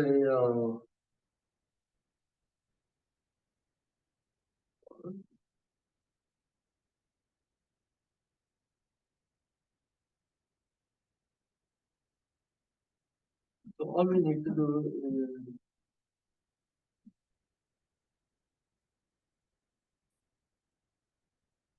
it's a saying, it's one thing caring for ourselves. What we care for ourselves. Often that said, we say of some things that they can't be forgiven, or that we will never forgive ourselves. And sometimes we say, I'll never forgive myself. But we do it all the time. We remember that. We care for ourselves. We do it all the time. We forgive ourselves. So,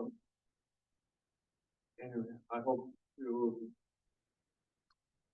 I've offered you something that was useful. So, continue whatever you can, wherever you can, it doesn't matter, people say, oh, what is the best time to meditate? What's the best time to meditate? The answer to that is when you can. This reminds me of Reiki. Whenever you can. That's the best time. Reiki level 2. I did that when we will get like the 500 and my Reiki to be able to get the whole picture in my mind. And then I told my life to be my inside. And then I got the symbols first. And then I just completely focus on my nature. That reminds me of Reiki. That's from Japan. The other thing is, who's the most important person in your life? I don't know, my mother and my father. The one who was in front of you. Who's the most important person in your life? The one who is next to you, or one who is in front of you? That's you.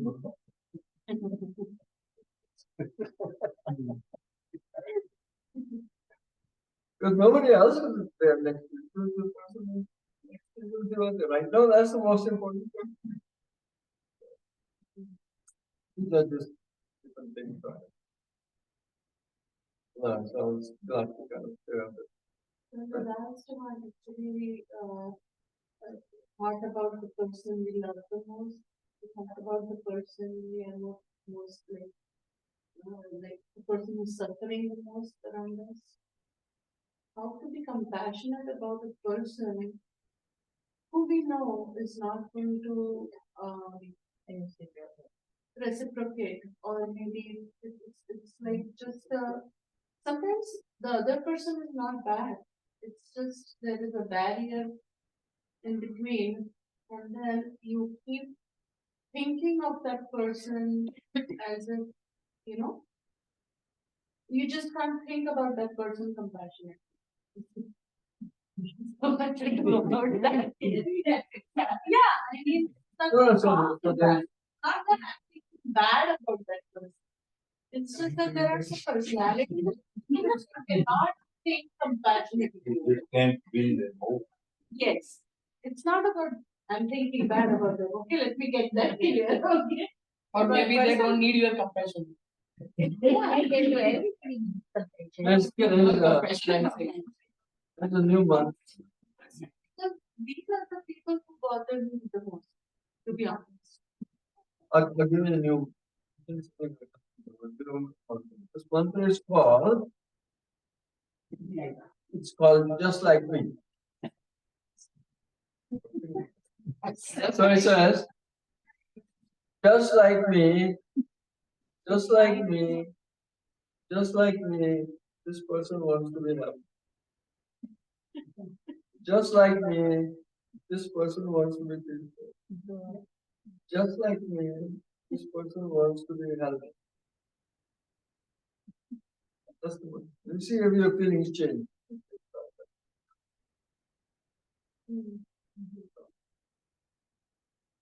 It's a bit simple. I should focus on this energy.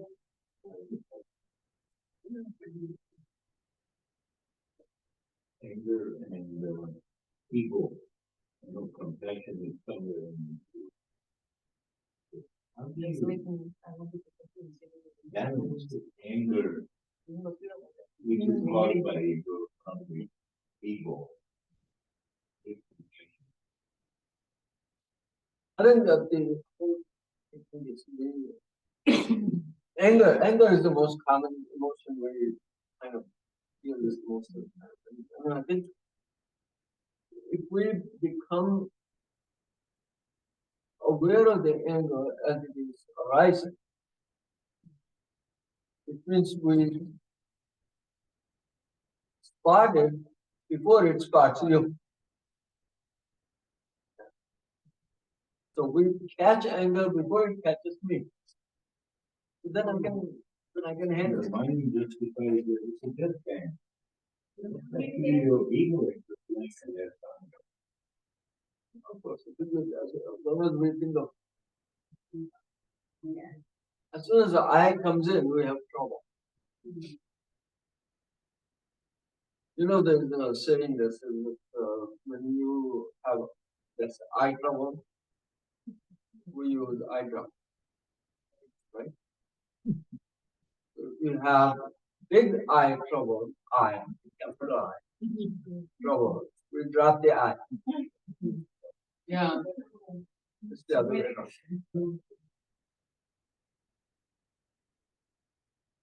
That's it. It's a question of it's not gonna happen right away, but I think as we practice more and more, your patience. Patience is another quality we develop along with compassion. With compassion comes patience. Somewhere I read that anytime you want to learn something, there's a book I read. Let's say you want to learn piano, or you want to learn something, or you want to learn a new language. You have to spend 10,000 hours. That's a like big. 10,000 hours you have to spend to learn a language, to do something, to learn something, to become efficient at something else. Then that's like some magic. They did some research on what. So I told my teacher, no, I said, Master, it is 10,000. It's no, for you it's 10,000 years. So I said, okay, thank you very much. I'm in no hurry. So it is. He was teaching me to be. That forbidden never happens that you think Lord Shiva never opens his third eye. Now, that's for the God to decide. And we are this here for beginning, but what does that mean then? Lord Shiva when the Lord Shiva opens third eye, what does it mean? Or to be limited to the God?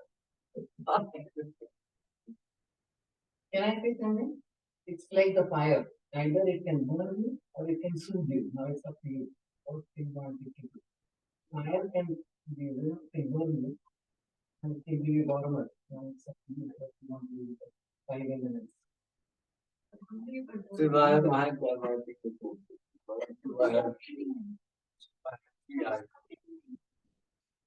I have to. What do you do? What do I do? I do. Think the way you're playing with yourself, how you look.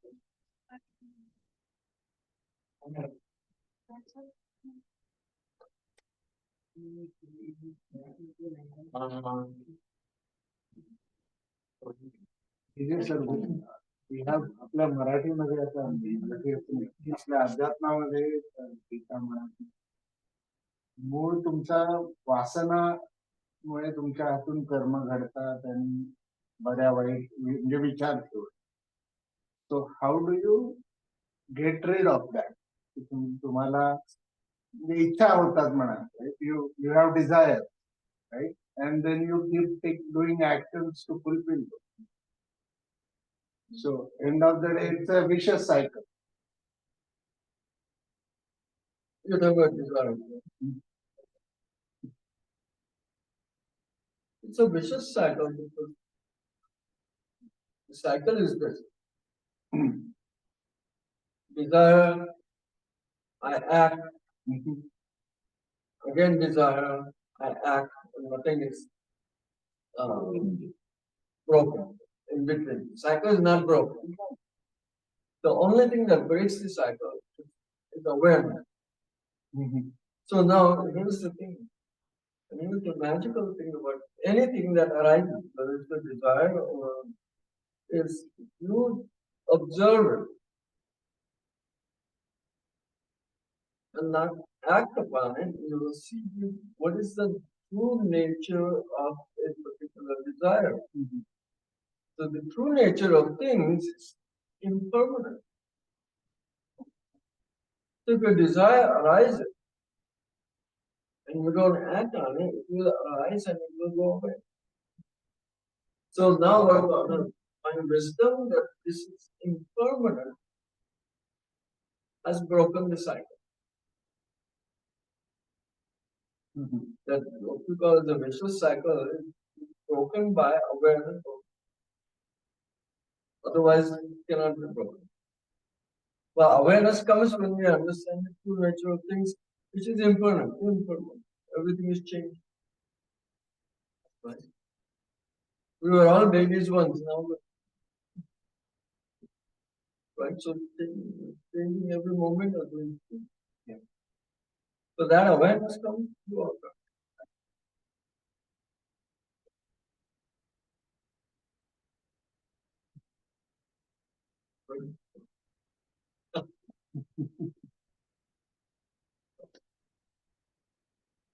And I think, anything we learn and is to reflect on.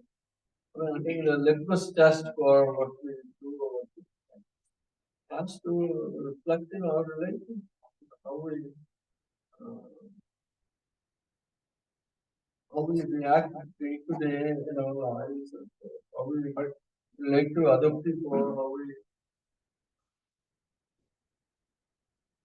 And can you be, I mean, so by doing practice, you don't stop doing what you need to do. You still do, but you do it with a right intent.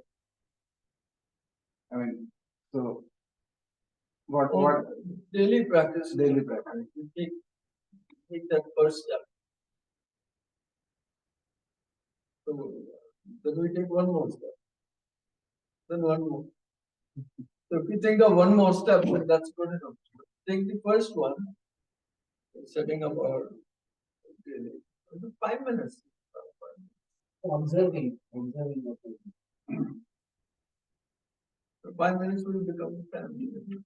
No, I mean, socially, you still keep doing or fulfilling whatever your responsibilities are. Still, at the same time, yeah, from that perspective.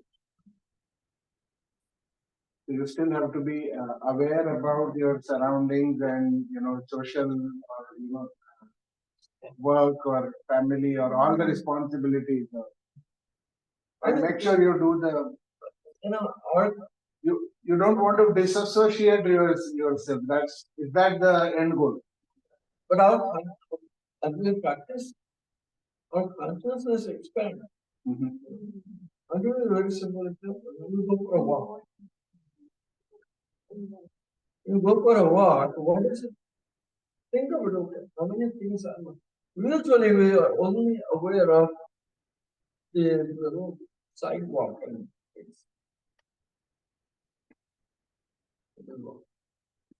Okay, very good. But look around us. There's all kinds of houses are there. Other part of the street, there's noises, the birds are there, the sky is there. But we're really limited to this. There's so much more to understand and be aware of. So that's where our opinions come.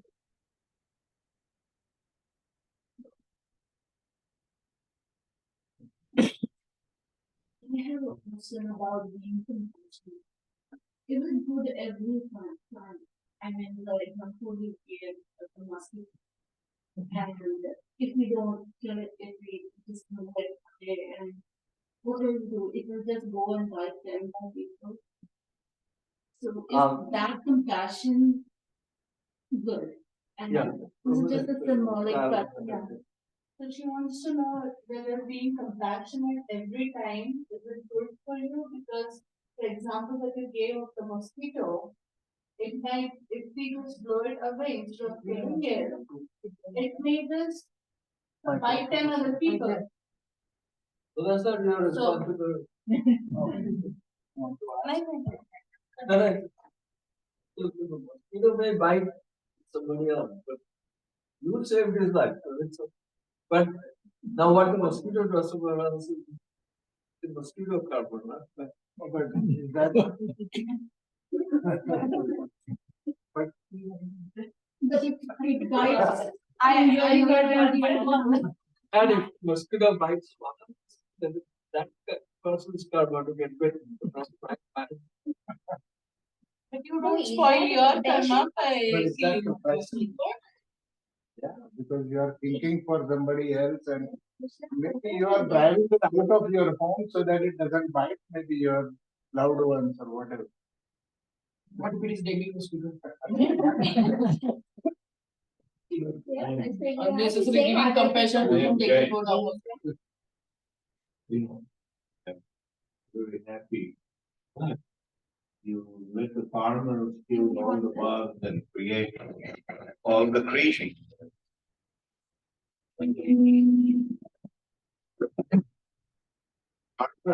Kill all the bugs, create food for me.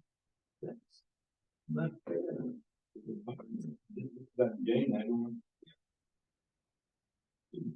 when you, I mean, I'm not criticizing, I think. The very sign.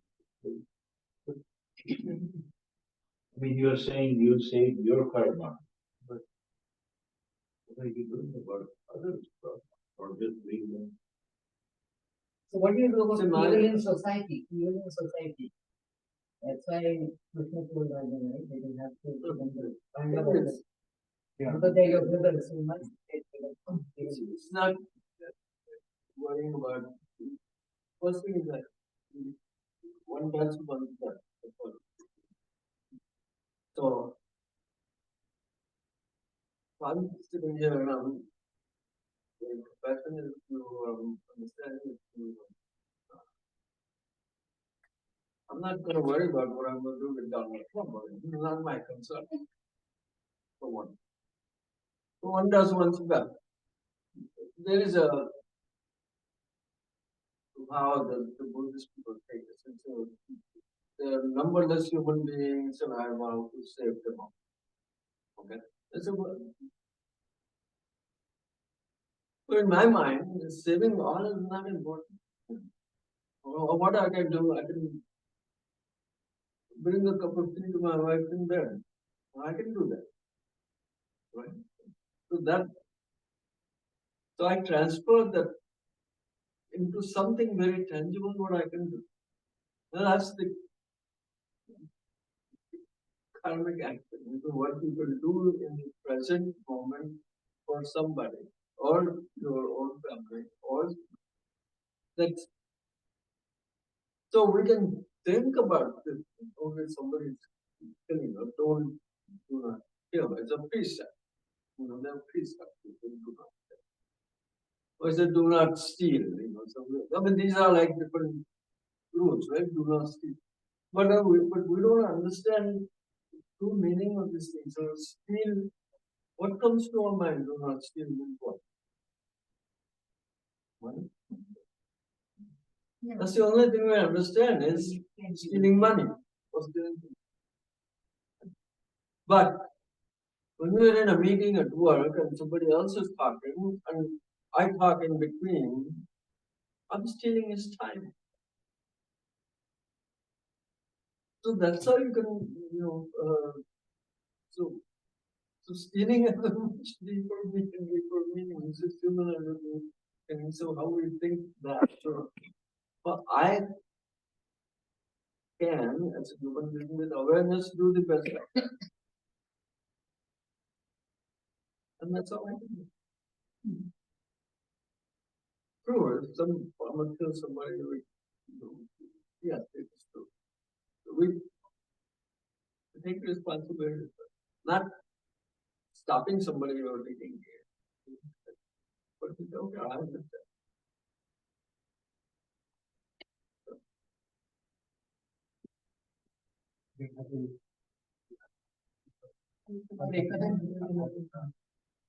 So you can be just an observer if something bad is happening. Like you should intervene and stop them. If something bad is happening around you, you don't want to intervene and stop that. You just be an observer. Stop is good. You can do an action with a compassionate action can be done. For example, if somebody says, if something bad is happening around you, somebody does something, well, do we say, why did you do that? So the implication is not good. Or the compassionate response will be, instead of saying, why did you do that? It's a non-loving competitivism. It's okay. How did this happen? How do they help? That's a more compassionate response. That will come. Good or bad is relative. What I may think bad as my own personal preference. If I don't have any personal preference, so I mean, what I think good or what I think bad.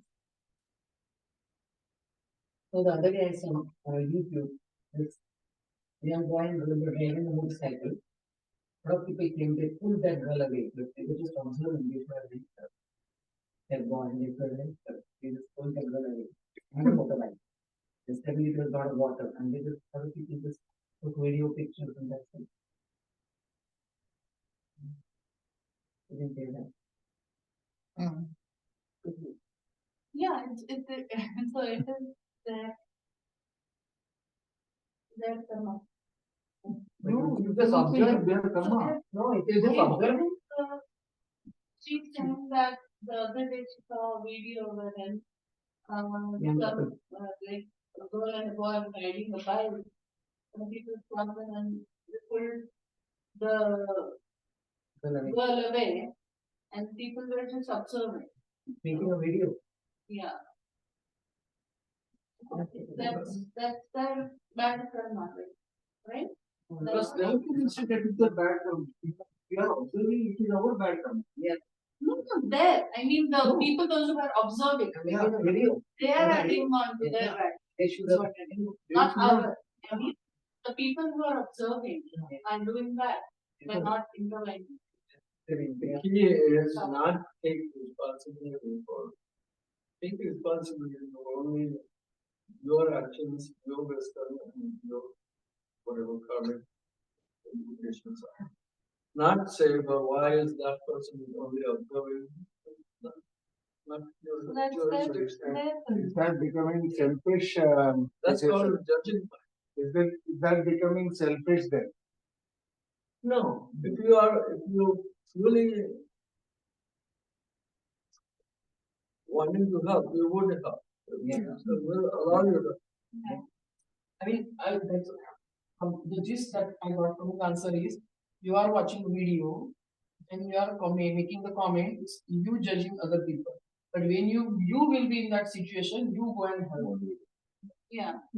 That's what he's saying. That's what he's saying. That- I'm not judging that's what you he and meant. observing. See, that's what he wants us to do.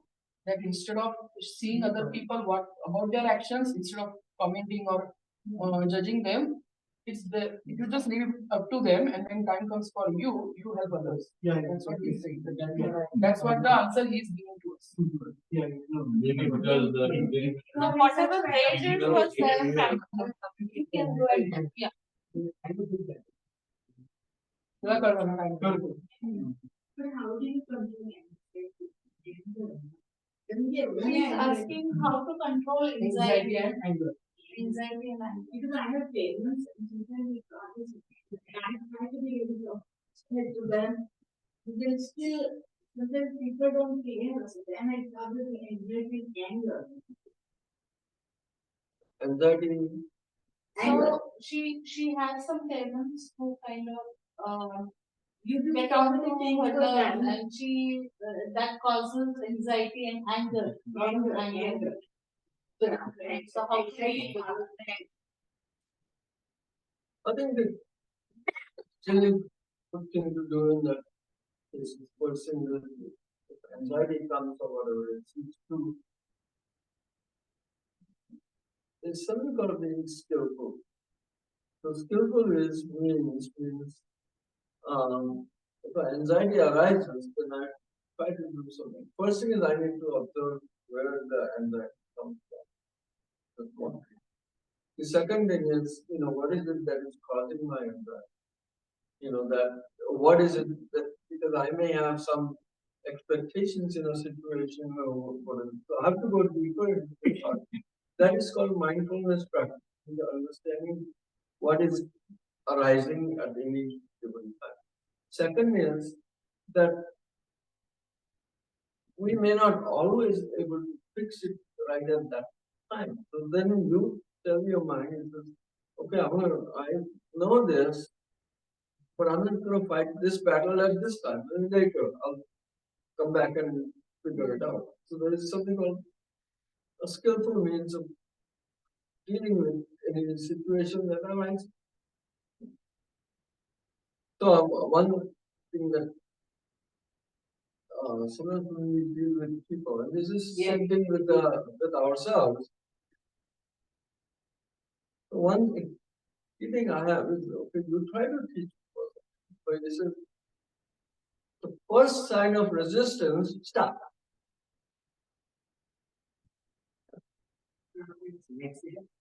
Yourself. So also to yourself, you find yourself resisting something or something like that, going deeper, then stop. Be skillful. Do it next time.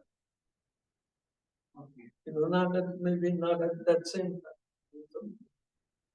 Because our minds are always strong enough to handle everything at any given time. So we have to strengthen the mind before we can work with it. So, okay, now I'm going to do, you tell your anxiety, I'm going to do something skillful. I'm not going to fight with you at this time, but I'm going to strengthen my mind and then we can work. It's like that. We will take a pause. So I kind of have that dialogue with your own mind. Trying to trick you to work with your anxiety. No, not now. That's what they need to know. Have a conversation with your mind. Because there is a problem because I run away from the problem. It's like my mind gets like inside of me. I can't face the problem. I have to like what to do, and I try to run away from the problem. If I don't like something, I try to run away from that problem. I don't want to face it. But then I face it afterward, but that moment, no. Well, we can see what happens when you go away from a particular problem. The problem doesn't go away. That's the problem. But When you go away from the problem, so we say, okay, I'm not. Deal with you. Make the problem your friend. So I will deal with you, but not now. Maybe later. okay. So how do we deal with it is we develop this practice of mindfulness, understanding the nature of things, that how everything is impermanent, and that truly gives us the wisdom of looking at it. Maybe we learn that gradually, that's what I'm thinking. We learn it gradually, right? That's right. I mean, it takes. Yeah, I mean to say, I think we keep doing all these things in our life, but unknowingly we are doing it. But when he's explaining, I'm thinking maybe we are doing it already. I mean, not that instance, take a pause. No, I'm just saying what you suggested, we are already doing it in our life already, but we are not aware that we are doing this practice already. That's what I'm saying. We can always deepen. Yeah. I mean, just the example, like maybe my daughters went to the college, they were away from me, and then at night time, something like 3 o'clock, they used to say, "Oh, we are in the library," and I used to wake up from my sleep and I'm anxious. Like what they are doing at 3 o'clock at night and how they are going to come home and we'll be there with them, blah blah blah. So yeah, no, gradually. I mean, gradually I learned to go away from that issue because I was not there with them that time. What is the use to be anxious at my home and I'm not with them? So then gradually I learned to stay at home and let them say that's crazy. Yes. Yeah. Exactly. I mean, you all did that already. So that's what I'm saying. That's what he's suggesting, and we are already doing it now.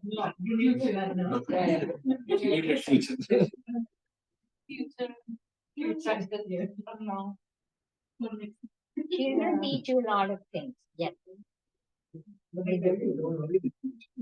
Parents never grow up as parents.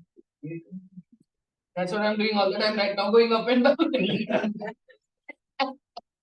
and taking their calls. So there's a thing about the mind. Student goes to a teacher. My mind is very restless.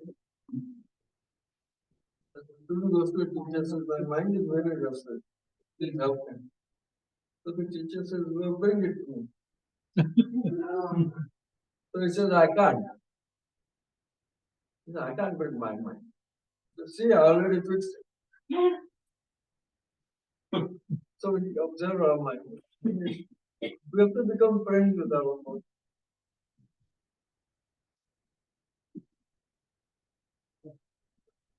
Does anybody have any other questions? Okay. I would really, thank you all and thank you, Dhananjay Dada, for taking this time out for us. And it was truly a very insightful session, I would say.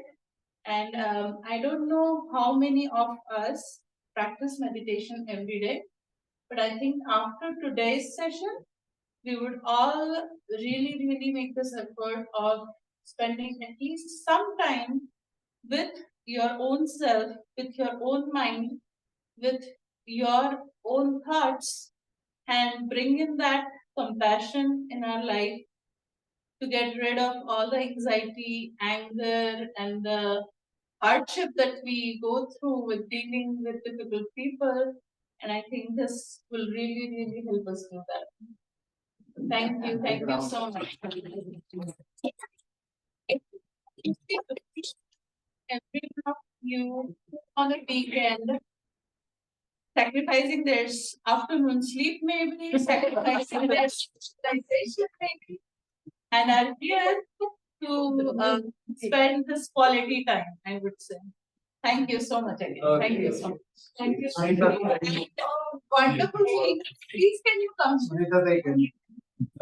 I know this was very informal, but she made it so formal and very so much of hard work that she has done by generously giving her beautiful house, beautiful basement to us, and hosting us so lovely.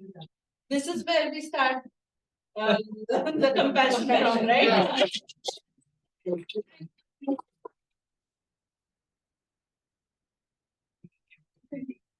Until I am here, maybe we should conduct more and more because the things they know. What I think is Until I am living in this house. As I said, this is a journey.